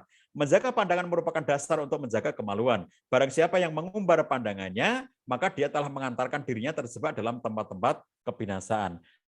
Pandangan, kata Ibnu Qayyim al-Jauzi, merupakan sumber munculnya kebanyakan malapetaka yang menimpa manusia. Karena pandangan melahirkan keinginan hati, dan keinginan hati itu menimbulkan lamunan atau imajinasi. Selanjutnya, imajinasi itu menimbulkan syahwat. Lalu syahwat melahirkan keinginan dan kemudian menguatkan kehendak tersebut hingga menjadi tekad atau azam dan timbullah tindakan. Dan pasti terjadi tindakan tersebut yang tidak sesuatu pun yang mampu untuk mencegahnya. Jadi ini kira-kira gambarannya begini. Mengapa sampai ada seorang laki-laki yang kalau dalam kisah layangan putus itu sampai misalnya dia melakukan perselingkuhan, seandainya perselingkuhan itu sampai level perzinahan, itu tidak mungkin orang itu tiba-tiba berzina tanpa prolog. Nah, apa prolognya? Prolog paling awal adalah pandangan. Setelah pandangan, lalu dia tertarik. Setelah tertarik itu, lalu kemudian dia dari pandangan itu melahirkan keinginan. Jadi dari pandangan mata muncul keinginan hati. Keinginan hati menimbulkan imajinasi. Imajinasi menimbulkan syahwat. Syahwat melahirkan iradah, keinginan. Begitu keinginan muncul, maka akan menjadi tekad, azam. Begitu azam sudah muncul, azam itu tekad yang sangat kuat, maka akan muncullah perbuatan. Jadi sampai seseorang misalnya selingkuh sampai level perzinahan itu artinya sebelum zina itu sudah ada azamnya, sudah ada tekad yang kuatnya. Sebelum azam itu sudah punya keinginannya, sudah punya aku pengen gitu, sudah punya keinginan. Sebelum ada keinginannya sudah ada syahwatnya. Sebelum ada syahwatnya ada imajinasinya. Sebelum ada imajinasinya maka dia sudah memiliki lintasan-lintasan di dalam hatinya. Dan lintasan-lintasan dalam hatinya itu muncul karena ada pandangan yang tidak dia jaga. Nah, semacam itu penjelasannya Ibnu Qayyim al-Jauzi di dalam Raudhatul Muhibbin. Lalu saya teruskan dengan penjelasannya Imam Ibnul Jauzi. Ini beda ya. Jadi kalau Ibnu Qayyim al-Jauzi itu beda dengan Ibnul Jauzi. Ya, kalau Imam Ibnul Jauzi di dalam kitabnya Saidul Khatir memberikan penjelasan ini soalnya bukan soal haram, tapi ini soal halal. Ya, kalau tadi soal haram, lalu sekarang soal halal. Apa kata Imam Ibnu Jauzi? Kata beliau, terkadang seorang laki-laki melihat seorang perempuan yang tampak lebih cantik dari istrinya. Di dalam benaknya yang muncul hanya hal-hal yang indah dan menarik dari perempuan itu. Pikirannya hanya berisi sisi-sisi baik perempuan itu, lalu ia pun berusaha untuk menikahinya. Berarti ini halal kan? Karena berusaha menikahinya. Jadi bukan berzina, bukan selingkuh, tapi menikahinya. Jika keinginannya itu tercapai, perempuan itu telah menjadi istrinya, ia pun mulai melihat kekurangan yang selama ini tidak tampak dan tidak pernah terpikirkan. Ia pun kemudian mulai merasa bosan, ada penyesalan dalam dirinya. Ternyata istri yang kedua yang dinikahinya itu, misalnya kurang bagus agamanya, atau cintanya jauh dari sempurna, atau kurang bisa mengurus rumah tangga, dan lain sebagainya. Jadi si suami yang semula ngelihat istrinya penuh kekurangan, lalu kemudian dia menemukan ada perempuan lain yang sepertinya tidak punya kekurangan apa-apa, setelah dinikahinya baru ketahuan bahwa dia juga punya kekurangan ini, kekurangan itu, dan seterusnya. Sehingga kata Imam Ibnul Jauzi, keindahan yang tadinya dibayangkan tenggelam oleh kekurangannya yang kini tampak nyata. Karena itu, kata beliau, seyogianya laki-laki berakal selalu berkonsentrasi pada istrinya saja. Ia mengajak dan memfasilitasi istri untuk mempercantik diri. Setelah itu penjamkan mata dari mencari-cari kekurangannya. Insya Allah hatinya tentram. Itu kata Imam Ibnul Jauzi ya dalam kitab Saidul Khatir. Nah, hakikat inilah yang disabdakan oleh Nabi SAW. Idza ra'a ahadukum ra'atan fa'ajabathu falyati ahlahu fa inna ma'aha mislaladzi ma'aha. Bila engkau ngelihat seorang perempuan, ini kalau menggunakan teks ro'a, ya ro'a itu artinya ngelihat. Ngelihatnya itu ngelihat selintas. Kalau menggunakan kata nadhara, kalau nadhara itu melihat dengan mencermati atau mendalami. Makanya kalau dalam pernikahan yang dituntunkan itu adalah nadhar antara suami dan istri, saling ngelihat tetapi dengan mencermati. Tetapi kalau menggunakan kata ro'a itu cuma ngelihat selintas gitu ya. Nah, dalam hadis ini ada seorang laki-laki yang selintas melihat seorang perempuan dan membuat dirinya terpikat. Kalau dia terpikat dengan perempuan itu, falyati ahlahu, datangilah istrimu. Kenapa demikian? Fa inna ma'aha mislaladzi ma'aha. Karena apa yang ada pada perempuan itu yang menarik hatimu itu ada juga pada istri kamu. Maka penjelasan ini menandakan kepada kita semuanya, termasuk ini menjadi pengetahuan penting bagi para istri bahwa laki-laki ya, suami Anda itu adalah makhluk visual ya. Coba perhatikan, idza ro'a ahadukum ro'atan fa'ajabathu. Ro'a itu tadi saya katakan kata-kata ro'a dengan nadhor itu beda banget. Ro'a itu ngelihat selintas, nadhoro itu ngelihat dan mencermati. Kalau seorang laki-laki pengen menikah dengan seorang perempuan, maka tuntunannya nadhor. Makanya kemudian kita kenal dengan istilah ta'aruf. Ta'aruf itu calon pengantin laki-laki, calon pengantin perempuan belum mengambil keputusan, lalu kemudian mereka ketemu dan mencermati, itu namanya nadhor ya. Jadi mencermati, bertanya, berdiskusi, melihat fisiknya gitu ya, dalam batas-batas yang boleh, lalu kemudian bertanya dan sampai menemukan kecocokan, itu namanya nadhor. Tapi kalau ro'ah itu cuma ngelihat selintas, kayak misalnya dalam kehidupan sehari-hari ya, kita jalan, dimanapun kita berjalan, mau di mall, mau di masjid, mau di jalan raya, mau di sekolah, mau di kampus, mau di kantor, dimanapun ya, pasti ketemu laki-laki dan perempuan. Nah, kalau kita tuh nggak sedang mencermati, maka kita melihat itu namanya ro'ah. Jadi kita jalan, oh itu ada cewek, oh itu ada perempuan, oh itu ada mahasiswi, oh itu ada ibu-ibu, oh itu ada ABG, dan seterusnya. Itu namanya ro'ah, ngelihat selintas saja. Nah, laki-laki itu ngelihat selintas saja, itu bisa fa'ajabat, bisa membuat dia takjub. Jadi apa? Laki-laki itu makhluk yang sangat visual. Ngelihat perempuan ya, lalu padahal ngelihatnya itu ro'ah, bukan nadhor. Kalau nadhor wajar ya. Kalau nadhoro dia itu memang sangat mencermati, sangat apa istilahnya ya, sangat memperhatikan, lalu sangat mencoba untuk mencari tahu dengan diskusi dengan dan seterusnya. Itu wajar kalau dengan istilah nadhor. Ini bukan nadhor, ini ro'ah. Ro'a itu ngelihat selintas saja. Laki-laki itu hanya melihat selintas saja, itu bisa fa'ajabat, bisa membuat dirinya itu takjub dan tertarik ya. Dia membuat dirinya itu terpikat gitu. Bagi kaum perempuan ya, artinya apa? Jangan biarkan suami Anda itu terpikat oleh perempuan lain. Jadi kalau begitu tugas para istri apa? Tugas para istri adalah memikat suaminya dari segi pandangannya. Makanya coba perhatikan. Sabda Nabi SAW kepada kaum laki-laki, tazawwaju al-wadud wal-walud fa inni mukasiru bikumul umama yaumal qiyamah, nikailah wanita-wanita yang wadud, yaitu penyayang, dan yang subur, banyak keturunan al-walud. Karena aku bangga dengan jumlah kalian nanti yang banyak pada hari kiamat. Al-wadud itu apa? Kata Syekh Utsaimin, yang dimaksud dengan al-wadud atau penyayang itu adalah perempuan yang lemah lembut dalam perkataan dan berusaha tampil menawan di hadapan suaminya. Dia lemah lembut dalam perkataan kepada suami dan tampil menawan di hadapan suaminya itu. Artinya apa? Mempercantik diri. Maksudnya apa? Biar suaminya itu takjub dengan dirinya, biar suami itu tergoda oleh dirinya. Jadi para istri, godalah suami Anda. Jangan biarkan matanya suami Anda digoda oleh perempuan-perempuan lainnya di luar sana. Jadi manjakan pandangan suami sehingga dia sudah menjadi puas dengan kebutuhannya terhadap Anda. Jadi ini menjadi sangat penting karena laki-laki itu memang makhluk visual ya. Jadi berikan kepuasan visual itu melalui penampilan Anda. Ketika ditanyakan kepada Nabi SAW, qila li Rasulillahi SAW, ayu nisa'i khair. Ketika ditanyakan kepada Nabi, ya Rasulullah, siapa perempuan yang paling baik? Maka beliau mengatakan, allati tasruhu idza nadhara. Salah satunya yaitu ketika perempuan yang dikatakan menarik itu, yang paling baik itu adalah ketika perempuan itu menyenangkan jika dipandang oleh suaminya.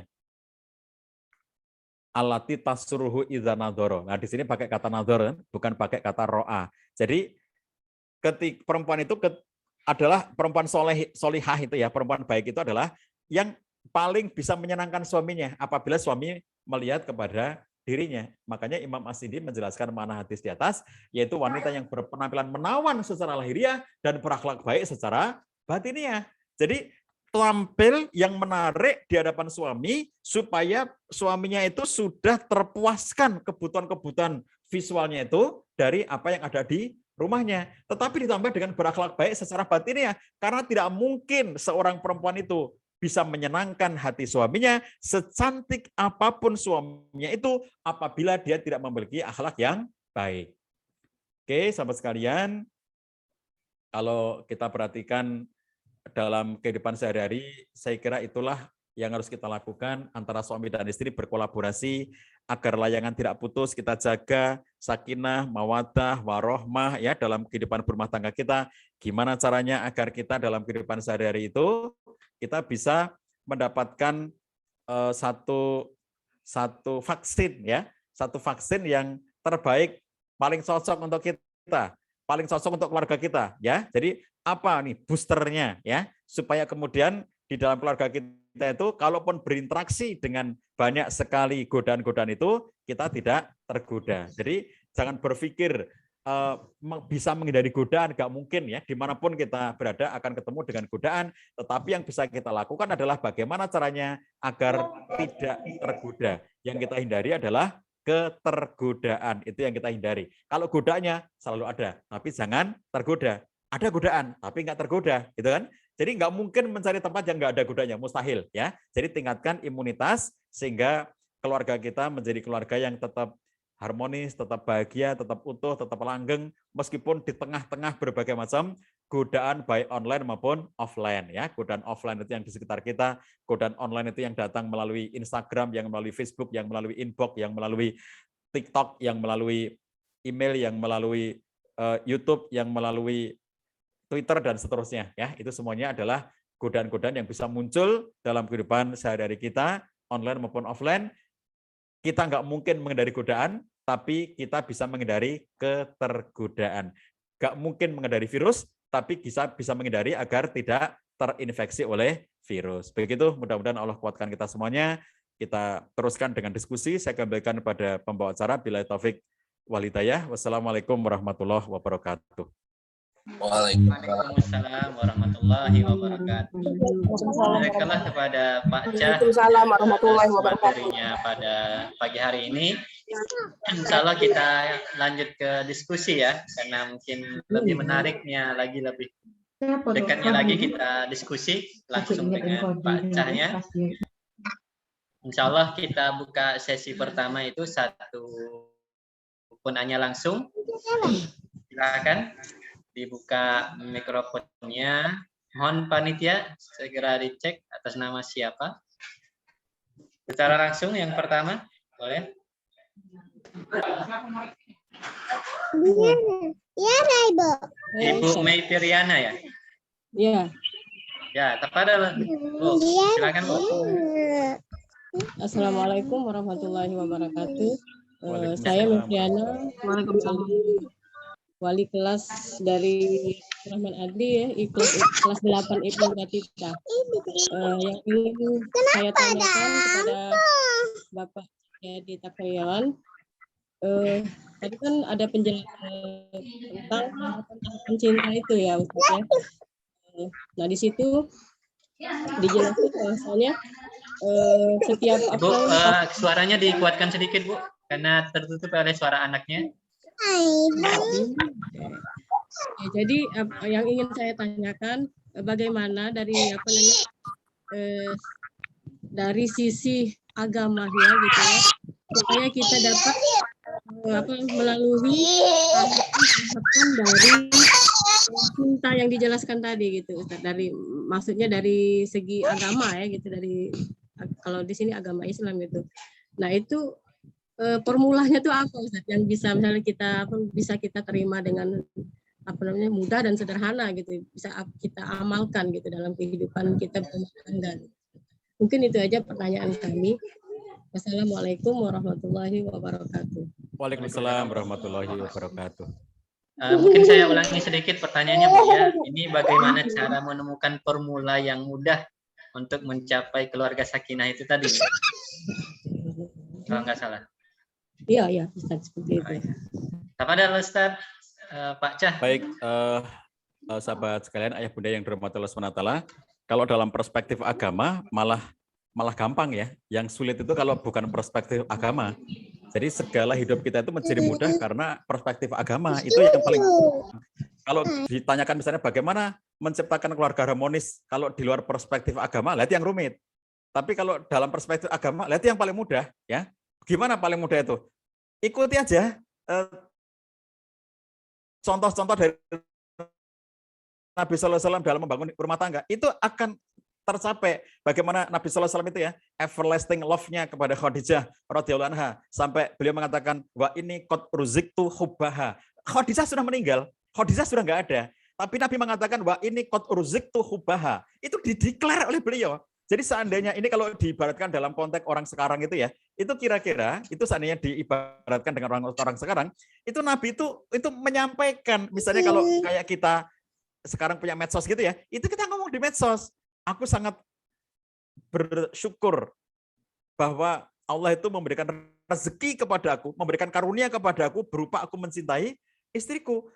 Khadijah sudah nggak ada, tapi disebut-sebut terus oleh Nabi sallallahu alaihi wasallam sampai menimbulkan kecemburuan pada Aisyah radhiyallahu anha, bahwa aku cemburu dengan orang yang sudah mati, kata Aisyah, karena lagi masa, kata Nabi, Aisyah jangan lupa tuh dibagi ke tetangga-tetangganya Khadijah. Coba bayangkan ya, betapa Nabi itu cintanya kepada Khadijah itu bukan hanya ketika Khadijah masih hidup, bahkan ketika Khadijah sudah meninggal dunia, tetap dicintai oleh Nabi SAW. Luar biasa. Wa inni qad ruziktu hubbaha, dan aku telah dikaruniakan rezeki berupa mencintainya, yaitu mencintai Khadijah. Apa yang dilakukan oleh beliau dengan istri-istrinya? Lah itulah ya yang menjadi formula untuk mencapai cinta yang sesungguhnya, cinta yang true love, yang bukan hanya romantic love, yang bukan hanya mawaddah ketika dirasakan dan dinikmati ketika masih muda, sampai pun sudah tua usia tetap bisa menikmati rahmah. Apa yang dilakukan? Nah itu nanti ya. Coba lihat semua yang dilakukan oleh Nabi sallallahu alaihi wasallam kepada para istrinya. Contohnya, Nabi sallallahu alaihi wasallam itu terbiasa untuk menemani istri beliau. Misalnya betah ya, betah menemani istrinya. Ketika Aisyah di hari raya ya di masjid itu ada pertunjukan dan Nabi bertanya kepada Aisyah, ya Aisyah, apakah kamu pengen ngeliat mereka? Ini poin penting pertama. Yang menawarkan adalah Nabi sallallahu alaihi wasallam, bukan Aisyah yang meminta, Nabi yang menawarkan. Ya Aisyah, apakah kamu pengen ngeliat mereka? Nabi yang menawarkan. Lalu kemudian Aisyah mengatakan, iya ya Rasulullah, Aisyah mau. Lalu akhirnya Nabi berdiri di pintu. Kemudian Aisyah berdiri di belakangnya Nabi sallallahu alaihi wasallam. Apa kata Aisyah? Perhatikan kalimat Aisyah. Dagu saya menempel pada pundaknya Nabi sallallahu alaihi wasallam. Pipi saya menempel pada pipinya Nabi sallallahu alaihi wasallam. Jadi Nabi berdiri di depan, Aisyah berdiri di belakang, dagunya Aisyah menempel di pundaknya Nabi, pipinya Aisyah menempel dengan pipinya Nabi sallallahu alaihi wasallam. Coba bayangkan. Suasana seperti itu terjadi dalam waktu yang lama. Sampai Nabi sallallahu alaihi wasallam melihat itu sampai capek, sampai lelah, dan Nabi mengatakan cukup ya. Sudah, maksudnya pertunjukannya itu cukup gitu. Tapi Nabi mengatakan biarkan ya Rasulullah, aku masih ingin melihat mereka. Lalu akhirnya mereka bermain dan Aisyah tetap berada di belakang Nabi, Nabi tetap berdiri sampai lama lagi dan Nabi mengatakan cukup, memberi isyarat, sudah selesai. Kata Aisyah, biarkan ya Rasulullah, aku masih ingin lihat mereka. Lama lagi pertunjukan itu ya. Dan ingat ungkapan terakhir di dalam hadis itu, Aisyah mengatakan sebenarnya aku bukan ingin ngeliat mereka, aku pun bosan ngeliat mereka. Tetapi aku ingin agar orang itu ngerti kedudukanku di hadapan Nabi sallallahu alaihi wasallam. Sebetulnya apa yang diinginkan Aisyah?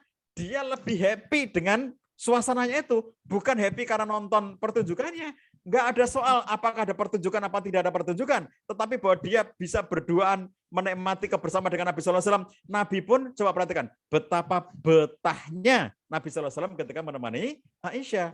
Sama dengan ketika kita lihat bagaimana Nabi sallallahu alaihi wasallam dalam satu kesempatan ya bermain-main dengan Aisyah itu, kata Aisyah, aku lomba lari dengan Nabi sallallahu alaihi wasallam dan aku bisa memenangkan lomba lari itu. Dan ketika sekian waktu kemudian kami lomba lari lagi, Nabi mengalahkan aku dan Nabi mengatakan ini untuk membalas kekalahanku yang dulu. Jadi perhatikan di sini, ada saat di mana Aisyah lomba lari dan menang di hadapan Nabi sallallahu alaihi wasallam.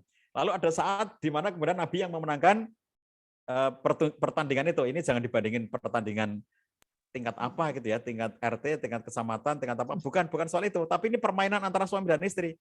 Lalu jangan dikatakan itu nanti hadiahnya apa, enggak, ini bukan perlombaan, bukan hadiah, bukan cup apa gitu, enggak ada gitu ya. Tapi ini di antara suami dan istri bersenang-senang. Coba perhatikan bagaimana betahnya Nabi sallallahu alaihi wasallam ya menemani Aisyah lomba lari misalnya gitu, lari-lari dengan Aisyah ya dalam perjalanan, kemudian Nabi sallallahu alaihi wasallam mengajak Aisyah misalnya dalam satu lawatan yang kemudian ada kisah ya, hadisul ifki, karena Aisyah tertinggal dalam sebuah istirahat. Aisyah turun dari sekedupnya di atas onta itu, dan ketika kemudian ontanya sudah jalan karena kaum muslimin sudah berjalan, tidak tahu karena sekedup itu kan tertutup, nggak tahu kalau Aisyah belum naik ya. Akhirnya apa? Aisyah ketinggalan. Nah, nanti itu yang akan menimbulkan berita bohong ya, hadisul ifki, orang-orang munafik yang memfitnah Ummul Mukminin Aisyah radhiyallahu anha itu, yang sampai turun ayat kecaman Allah SWT kepada orang-orang munafik gitu. Nah, sahabat sekalian, ini kalau kita perhatikan ya, jadi bagaimana cara membawa dari romantic love itu menuju kepada everlasting love atau true love atau real love. Caranya kalau dalam perspektif agama seperti yang ditanyakan oleh Ibu Mayfriana tadi ya, justru kita kembalikan semuanya aja. Gimana contoh dari Nabi Sallallahu Alaihi Wasallam? Ya, itu contoh praktisnya. Kalau aran-aran dalam Quran, terapkan itu. Gimana caranya menjadi qawam yang baik ya, relasi-relasi suami istri itu. Nomor 1, relasi berpasangan. Wa min ayatihi an khalaqalakum min anfusikum azwaja litaskunu ilayha. Dikatakan di situ azwaja itu artinya pasangan. Wa min ayatihi an khalaqalakum min anfusikum azwaja, itu relasi pasangan. Suami dan istri itu pasangan, bukan lawan ya. Jadi kalau kita pengen bisa mendapatkan keluarga sakinah, relasi suami istri itu bukan relasi yang berlawanan, tapi relasi yang berpasangan. Nomor 2-nya relasi kepemimpinan. Ar-rijalu qawwamuna 'alan nisa bima faddalallahu ba'dhum 'ala ba'd wa bima anfaqu min amwalihim. Itu harus ada keqawaman yang jelas ya, dengan keqawaman yang baik. Kemudian yang nomor 3-nya adalah relasi kelekatan yang dinyatakan oleh Allah SWT, hunna libasulakum wa antum libasulahun. Jadi meskipun laki-laki itu pemimpin, tapi nggak boleh melakukan interaksi dan relasi yang menindas, nggak boleh sewenang-wenang. Meskipun ada relasi kepemimpinan, tetapi antara suami dan istri itu bukan atasan dengan bawahan, bukan bos dengan anak buah, bukan majikan dengan buruh, bukan direktur dengan karyawan, tetapi antara satu orang dengan orang lainnya, suami istri itu seperti pakaian.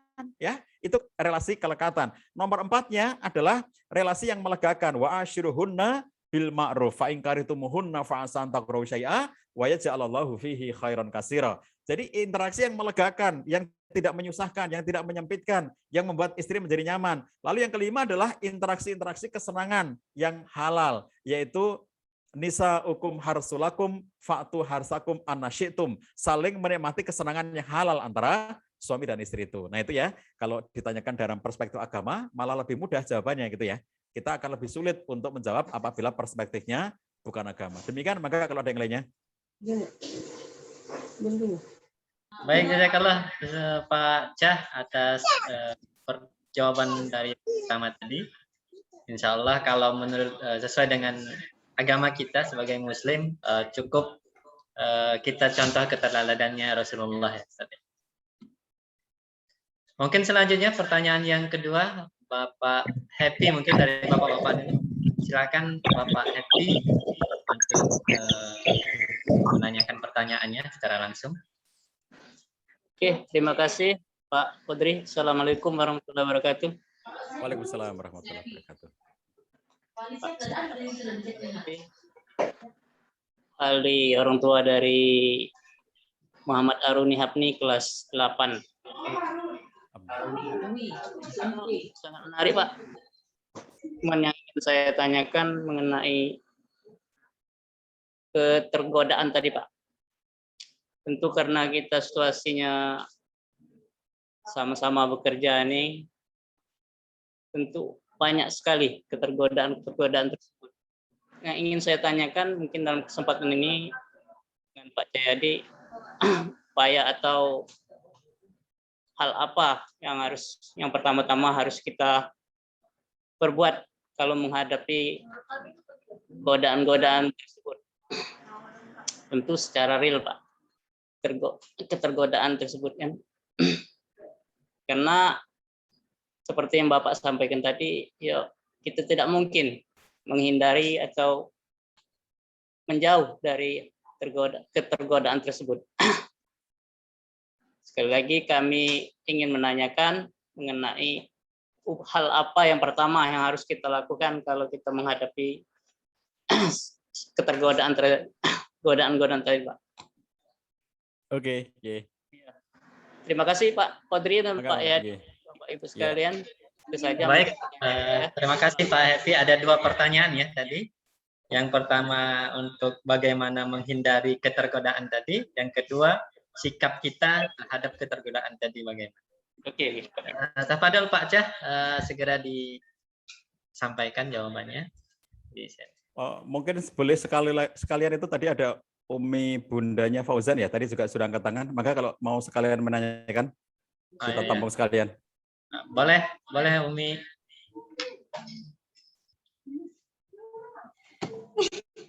Baik, assalamualaikum warahmatullahi wabarakatuh. Assalamualaikum warahmatullahi wabarakatuh. Izin bertanya Pak, saya Umi Munawwarah, guru TK PAUD Islam Salsabila. Yang ingin saya tanyakan, di awal materi kita tadi ada 5 tahapan pernikahan ya Pak ya? Ya. Nah, dari 5 tahapan tersebut, saya insya Allah baru juga Pak, baru 3 tahun. Ya, jadi maksud yang ingin saya tanyakan, apakah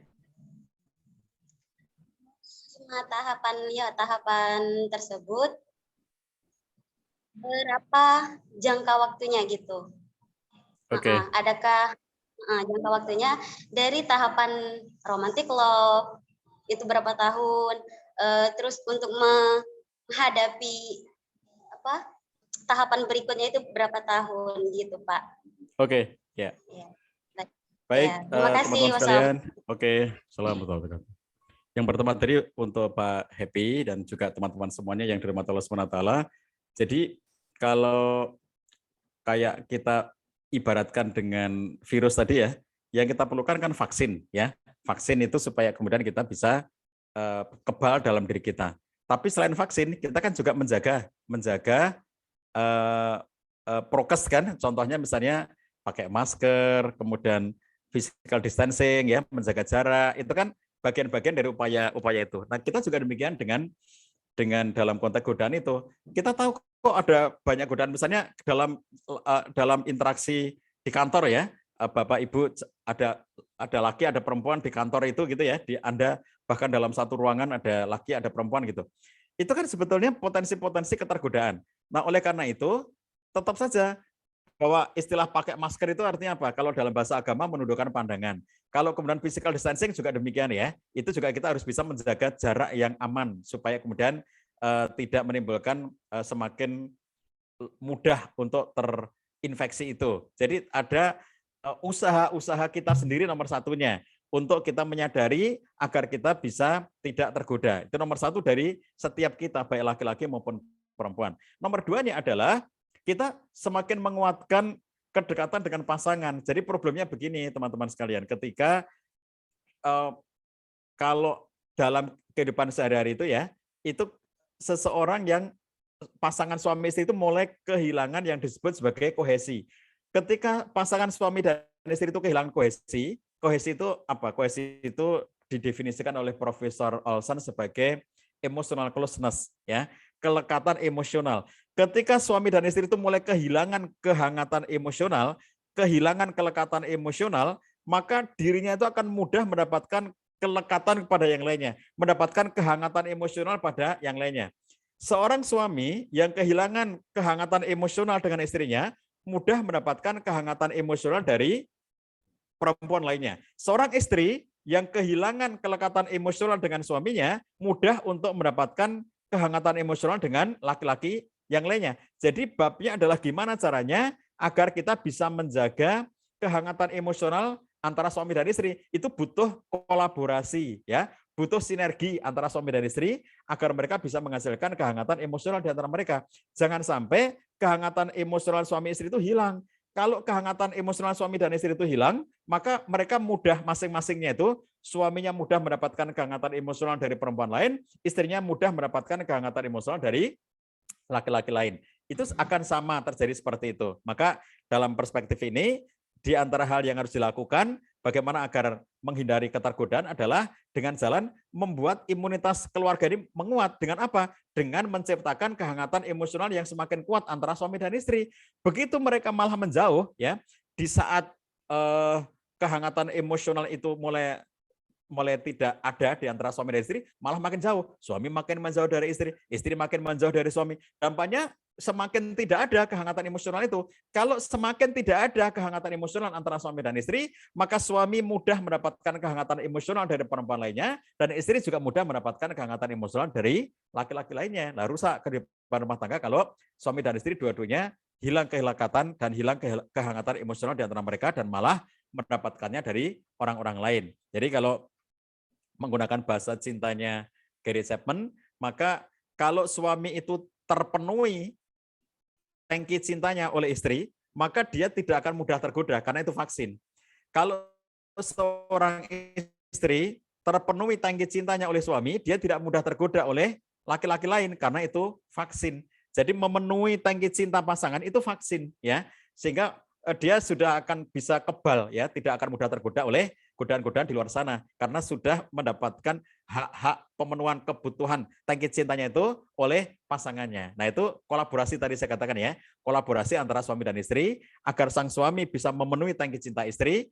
Kalau istrinya bekerja, itu sebelum dia berangkat kerja itu sudah dipenuhi dulu tangki cintanya oleh suaminya. Kalau suami berangkat kerja, sebelum berangkat bekerja dipenuhi dulu tangki cinta suami itu oleh istrinya. Jadi suami berangkat kerja ke kantor itu dalam situasi tangki cintanya penuh oleh istrinya, dan istri berangkat kerja ke kantor itu dalam situasi tangki cintanya penuh oleh suaminya. Maka tidak ada orang yang bisa mengisinya lagi, ya. Di luar sana nggak ada lagi orang bisa mengisinya. Kenapa? Sudah full, ya, full tank. Jadi benar-benar tangki cintanya suami sudah penuh dari rumahnya, tangki cintanya istri sudah penuh dari rumahnya, tidak akan bisa diisi lagi oleh yang lainnya, ya, oleh pihak-pihak yang lainnya. Baik. Jadi sahabat sekalian, itu di antara cara-cara kita secara praktis dalam kehidupan sehari-hari. Nomor satu, diri kita sendiri yang harus selalu, kalau bahasa Jawanya itu eling lan waspodo, kalau bahasa Palembangnya saya tidak tahu. Jadi bagaimana selalu sadar, memiliki kewaspadaan gitu, ya, bahwa ini di sini kita bekerja itu di tempat yang tidak pernah steril, selalu ada virus, selalu ada godaan, selalu ada. Oleh karena itu kita berusaha untuk menerapkan prokes, ya, protokol keselamatan dari ketergodaan itu, supaya kemudian kita tidak gampang tergoda. Kalau tipe orang gampang tergoda itu, ya, dia mau kerja dimanapun tergoda terus gitu, ya, mau pindah kemanapun tergoda terus, itu tipe orang yang gampang tergoda. Jadi oleh karena itu babnya adalah menguatkan imunitas kita dan menguatkan kebersamaan dengan pasangan agar saling menguatkan satu dengan yang lainnya. Kemudian tadi pertanyaan berikutnya, ya, dari Ibu Guru TK kita, jadi berapa lama waktu antara satu fase dengan fase lainnya? Antara satu, kalau tadi 5 fase itu, nah yang bisa dipelajari itu hanya fase 1, itu yang bisa dipelajari. Fase 1 itu adalah romantic love, ya. Romantic love itu kalau dalam bahasa Indonesianya sering kita sebut dengan bulan madu. Namanya bulan, maka terhitung berapa bulan gitu, ya. Bulan madu itu ada masa, jadi kalau tadi Umi bundanya Fauzan ini tadi mengatakan 3 tahun pernikahannya itu, maka secara teori 3 tahun itu masih memungkinkan di fase pertama. Jadi fase 1 yang disebut dengan romantic love itu, ya, itu kalau satu studi menunjukkan dia akan dilewati kurang lebih selama 1 tahun. Ada studi lainnya mengatakan dia bisa sampai 3 tahun. Bahkan ada satu studi yang menunjukkan bahwa romantic love itu bisa dilewati oleh pasangan pengantin baru sampai dengan 5 tahun. Ini artinya menunjukkan seberapa pandai mereka mengawal romantic love itu, maka akan semakin lama romantic love itu mereka dapatkan, semakin optimal mereka dapatkan. Ada yang tidak sampai 1 tahun karena mereka tidak pandai menjaga, belum sampai 1 tahun sudah berantem, ada, ya. Itu romantic love-nya sangat pendek. Ada yang sampai 3 tahun karena pandai menjaganya, dan ada yang sampai 5 tahun karena lebih pandai lagi untuk menjaganya. Maka kalau kita buat kisaran rata-rata, romantic love itu antara 1 sampai 5 tahun. Ada yang lebih dari 5 tahun tapi sedikit. Tapi yang jelas adalah tidak mungkin ada pasangan suami istri yang bisa melewati seluruh fase hidupnya itu dengan romantic love, nggak mungkin, ya. Jadi nggak mungkin bahwa romantic love terus sampai tua gitu, nggak mungkin, ya. Nggak ada gitu, itu nggak ada. Jadi pasti romantic love itu akan mengalami decline. Nah, umur ketiga 3 tahun pernikahan itu sudah mulai decline, sudah mulai turun gitu. Suasana romantic love-nya itu. Sampai nanti tahun kelima itu habis ya. Semua suasana romantic love itu sudah habis pada tahun kelima kira-kira ya, artinya tidak mungkin persis seperti itu, nggak mungkin. Tapi ini hanya perkiraannya. Tadi saya katakan yang nggak sampai setahun saja ada gitu ya. Yang bisa sampai 3 tahun ada, yang sampai 5 tahun ada. Tapi kalau sudah tahun ketiga itu sudah decline. Apa ciri-ciri atau karakternya kalau sudah mulai decline itu? Karakternya adalah kalau pengantin baru di awal-awal itu kan pengennya bareng terus ya. Misalnya mereka itu makan bareng, berkegiatan bareng, tidur bareng, mandi bareng, semuanya kan bareng-bareng itu. Pengantin baru itu pengennya bareng-bareng terus dalam semua kegiatannya. Apapun itu pengennya bersama-sama terus, bareng-bareng terus gitu. Asyik dalam kebersamaannya, ngobrol terus-menerus gitu ya. Mereka saling berbicara, saling ngobrol, saling bercerita, saling mendengarkan gitu. Itu pengantin baru. Tapi begitu mulai tahun ketiga, suasana itu sudah mulai decline, sudah mulai turun. Apa itu? Mulai makan pada jam yang berbeda, mulai tidur pada waktu yang berbeda, mulai berkegiatan sendiri-sendiri. Suami ngomong, istri ngomong, nggak ada yang mendengarkan. Jadi pada akhirnya kemudian mereka masing-masing asik dengan dirinya sendiri ya. Kalau di masa romantic love yang masih awal itu mereka ngomong dan saling asyik ya. Yang suami ngomong, istri mendengarkan, istri ngomong, suami mendengarkan dan asyik gitu. Tapi begitu itu decline, suami yang ngomong, istri yang ngomong gitu ya. Dan pada akhirnya kemudian nggak ada yang mendengarkan. Dan kelak suatu ketika suami nggak ngomong, istri nggak ngomong gitu, dan tidak ada yang mau ngomong gitu. Itu ketika sudah habis ya masa-masa romantic love-nya itu. Nah disitulah ketika kita sudah merasakan gejala decline, maka yang harus kita lakukan, oh berarti ini sudah mulai masuk ke fase kedua. Kalau orang tidak nyadar bahwa itu masuk ke fase kedua, itu nanti benturannya terlalu menyakitkan. Apa itu benturan yang menyakitkan itu? Di antaranya adalah orang kaget, orang kecewa. Ternyata kamu seperti ini. Aku tidak menyangka bahwa kamu itu kayak begini. Aku tidak menduga kalau kamu seperti ini. Kamu sangat jauh dari harapanku. Lalu mulai berantem pada fase kedua. Mulai kecewa pada fase kedua. Mulai saling menyalahkan pada fase kedua. Ketika kita sudah merasakan seperti itu, jangan biarkan ini berlama-lama. Ya, begitu sudah merasakan ada fase-fase kekecewaan itu, jangan biarkan berlama-lama dan kemudian langsung hadirkan suasana fase ketiga. Suasana fase ketiga itu bisa dihadirkan. Bagaimana caranya? Belajar, ya. Gimana caranya jadi suami yang baik? Gimana caranya jadi istri yang baik? Membaca buku, ikuti webinar, ikuti majelis taklim, bertanya kepada ahlinya, ikuti konsultasi, ikuti bimbingan di ruang bimbingan dan konseling, dan seterusnya. Jadi, kalau kami di Jogja Family Center itu ya, yang sering kami sedihkan adalah orang-orang pasangan-pasangan itu datang ketika sudah ada konflik, itu namanya konseling. Padahal bagusnya adalah mereka datang itu ketika untuk mendapatkan bimbingan, bukan karena ada masalah, tapi mereka pengen dapat bimbingan. Kalau bimbingan itu basisnya bukan masalah, kalau konseling basisnya masalah. Orang datang kepada konselor itu karena sudah ada masalah. Mereka pengen mendapatkan solusi bagaimana keluar dari masalahnya. Nah, padahal harusnya itu ya mereka konseling, sehingga mereka bimbingan, sehingga mereka tidak perlu konseling. Mereka bimbingan itu supaya mendapatkan tips-tipsnya bagaimana menjaga keharmonisan keluarga. Itu umumnya masyarakat kita ya. Masyarakat kita itu nggak akan datang ke dokter kalau belum sakit. Masyarakat kita itu belum datang ke dokter gigi kalau giginya belum hancur gitu.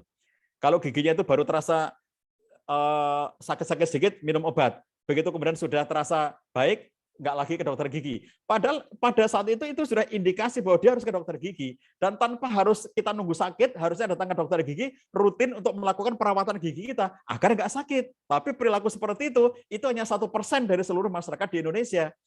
Orang yang datang ke dokter gigi padahal giginya nggak sakit, itu hanya 1%. Ya, kurang dari 1% dari masyarakat Indonesia. Umumnya 99% masyarakat Indonesia itu datang ke dokter gigi ketika sudah hancur giginya. Nah, itu kan bisa dikatakan terlambat gitu ya. Orang datang ke ruang konseling, sudah parahnya kayak apa masalahnya. Coba kalau datang sebelum-sebelumnya, mereka itu melakukan proses bimbingan gitu ya. Nah, semacam itu. Jadi sebetulnya ketika mereka itu di fase bulan madu itu ya, jadi teman-teman sekalian, idealnya itu pengantin baru, mereka itu melakukan bimbingan ya. Begitu mereka berada di fase romantic love, itu mereka melakukan bimbingan. Jadi kalau itu nanti terbimbing, mereka tidak perlu bingung ketika menghadapi masalah karena mereka sudah diajari bagaimana mengatasi konflik di antara mereka dalam bimbingan itu gitu ya. Nah, jadi yang pengantin baru bisa percepat itu ketika mereka sudah mulai merasakan kita ini sudah mulai decline suasana romantic love-nya, sudah menuju kepada tanda-tanda kita akan landing. Kalau namanya jatuh cinta, jatuh itu kan ada masa di mana dia sadar dan akhirnya bangun kan. Ya, bangun cinta itu setelah jatuh ya. Jadi begitu jatuh cinta dalam suasana romantic love itu memang suasananya sangat indah, apapun indah. Kesalahan-kesalahan itu ditertawakan oleh mereka. Hal-hal yang menjadi kelemahan-kelemahan itu jadi bahan ketawaan di antara mereka. Semuanya indah gitu, karena terbalut oleh suasana romantic love. Tapi begitu sudah habis, jatuhnya itu bangun mereka. Akhirnya mereka bangun cinta. Bukan lagi jatuh cinta. Membangun cinta itu akhirnya memerlukan pembelajaran. Fase ketiganya diajukan. Dalam rangka apa? Dalam rangka bangun cinta. Agar tidak jatuh lagi. Jadi bangun cinta inilah kemudian mereka saling percaya, saling mengerti, saling memahami. Seperti apa pasangannya, seperti apa harapan-harapan suaminya, harapan-harapan istrinya, apa yang diinginkannya, apa yang menyedihkannya, apa yang menggembirakannya. Itu kemudian kita saling terbuka, saling bahkan termasuk adaptasi yang harus semakin intens gitu ya. Adaptasi itu bukan hanya ketika di fase-fase awal pernikahan, tapi adaptasi itu sepanjang waktu. Adaptasi itu ada dua sisi, teman-teman sekalian ya. Adaptasi itu ada dua sisi.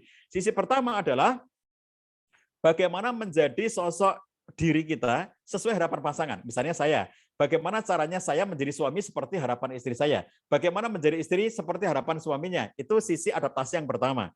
Jadi bukan semau-mau gue, tapi kamu pengen suami kayak apa dan aku berusaha untuk memenuhinya. Kamu pengen istri seperti apa dan istri berusaha untuk memenuhinya. Itu sisi pertama dari adaptasi. Sisi kedua dari adaptasi adalah menerima pengaruh pasangan. Ya, ini sama pentingnya. Satu sisi adalah menjadi diri seperti harapan pasangan. Sisi keduanya adalah menerima pengaruh pasangan.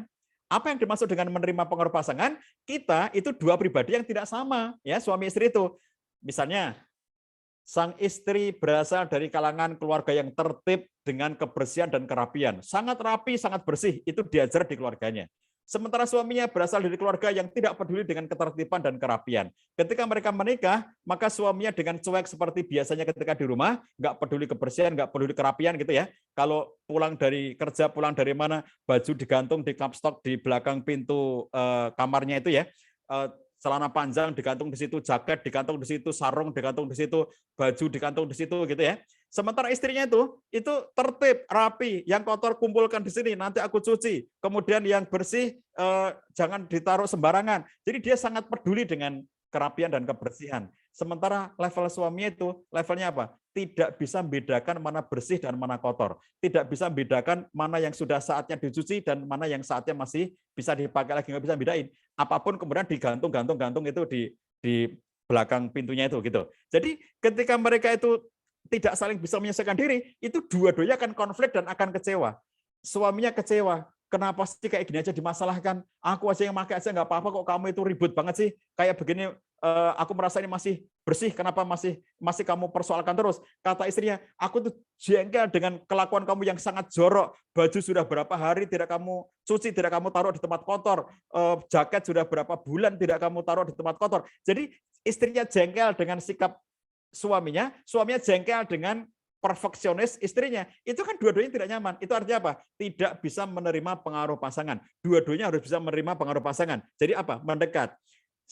Istri yang sangat perfect dengan kebersihannya harus bisa menerima kedekilan suaminya. Dan suami yang sangat dekil seperti itu harus bisa menerima pengaruh baik dari istrinya. Kalau dua-duanya ngotot harus menggunakan standarku, seumur hidup mereka tidak pernah bahagia. Seumur hidup mereka akan berantem terus. Seumur hidup mereka akan terus-menerus berada dalam situasi ketegangan. Kenapa? Nggak mau menerima pengaruh pasangan.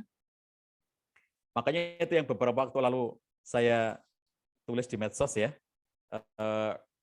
Bisakah seorang laki-laki yang penggila durian, sangat senang dengan durian, menikah dengan perempuan yang pembenci durian?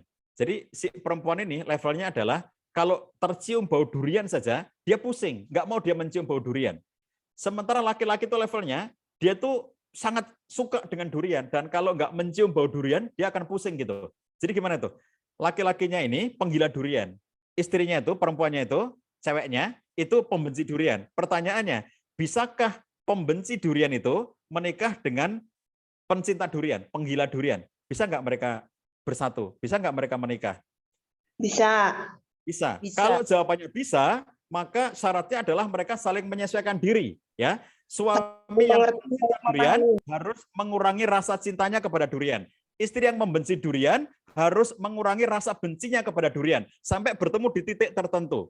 Tetapi kalau kita mengatakan tidak bisa, maka judul sinetronnya adalah Durian Telah Memisahkan Cinta Kita. Nah, jadi sahabat sekalian, kalau kita perhatikan, kalau memang mereka itu berbeda karakter dari awalnya sudah ketahuan, maka kalau mereka pengen menyatu, ya harus mau menerima pengaruh pasangannya. Tidak bisa dijadikan sebagai standar. Misalnya suaminya menggunakan standar, pokoknya kalau kamu jadi istriku harus ikut cinta durian. Nggak bisa begitu.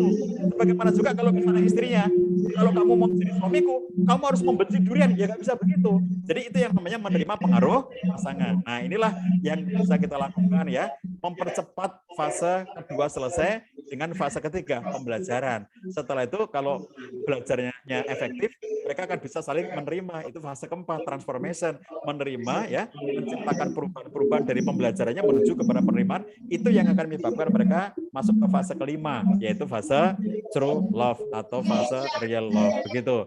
Jadi kalau itu sebetulnya tidak, kita nggak bisa lagi mengatakan kalau fase kedua berapa tahun, fase ketiga berapa tahun. Kalau fase pertama kira-kira kisarannya antara 1 sampai 5 tahun. Itu sebabnya maka di Indonesia salah satu data yang menarik adalah bahwa banyak banget pasangan suami istri pengantin, ya, yang mereka bercerai itu pada tahun kelima, ya, bahkan belum sampai 5 tahun sudah bercerai. Kenapa? Fase romantic love sudah selesai, ya, akhirnya masuk ke fase distress, nggak siap mereka bercerai. Maka data dari Kementerian Agama menunjukkan di antara perceraian yang sangat banyak adalah perceraian sampai dengan umur 5 tahun. Itu artinya decline-nya romantic love itu tidak mereka siapkan dengan baik. Sampai akhirnya ketika romantic love habis, masuk fase distress, mereka merasa nggak nyaman, memilih berpisah. Padahal kalau mereka sabar, mereka segera masuk ke fase ketiga, mereka bisa masuk fase keempat, nanti akan bisa sampai kepada true love atau real love yang akhirnya mereka akan happy lagi dalam bentuk yang berbeda. Begitu teman-teman sekalian, mohon dimaafkan karena waktunya sudah habis. Mudah-mudahan kita bisa bertemu lain waktu untuk bisa berdiskusi lebih banyak. Kalau ada banyak pertanyaan yang belum terjawab, mohon dimaafkan, kita bisa sambung, ya, mudah-mudahan nanti dalam kesempatan-kesempatan yang lainnya, dalam agenda-agenda lainnya bersama Sekolah Islam Salsabila. Mudah-mudahan Allah berikan kepada kita kebaikan dunia akhirat. Semoga Allah berikan kepada kita keluarga yang sakinah, mawaddah, warahmah. Mudah-mudahan Allah karuniakan kepada kita anak-anak yang soleh dan solihah. Mudah-mudahan Allah berikan kepada kita rezeki yang lancar dan penuh berkah. Dan mudah-mudahan kita semuanya kelak berkumpul di jannah surganya Allah SWT. Billahi taufiq wal hidayah. Assalamualaikum warahmatullahi wabarakatuh. Waalaikumsalam warahmatullahi wabarakatuh. Jazakallah Ustaz. Mohon minta waktu sebentar Ustaz untuk dokumentasi kita. Maka. Silakan Bapak Unda dibuka kameranya. Kita mau dokumentasi. Panitia mohon bersiap.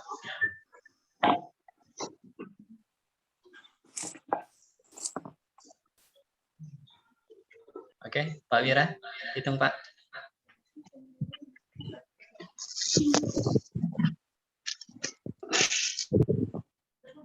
Sudah keluar. Yes, aja nanti.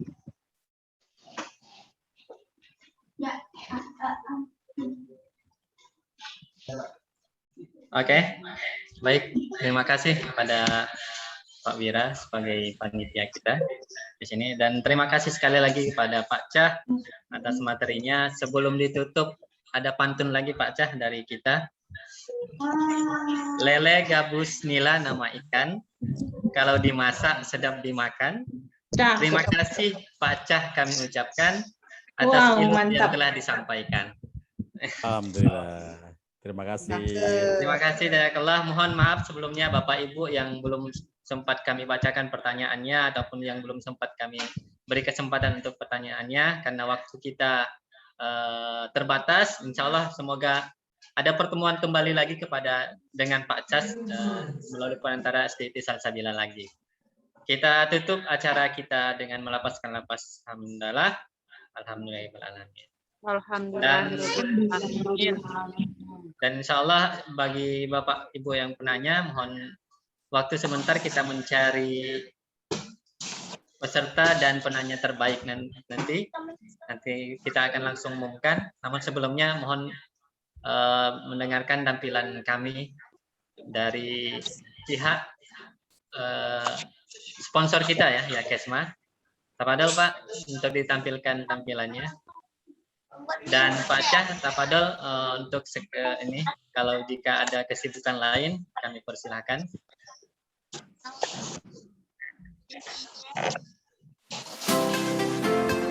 Sambil menunggu yang mendapatkan door prize, kita lihat dulu sejenak persembahan dari Yakesma sebagai mendukung acara kita pada pagi hari ini.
Baik, terima kasih Bapak Bunda yang masih bergabung bersama kita, dan alhamdulillah kita sudah dapat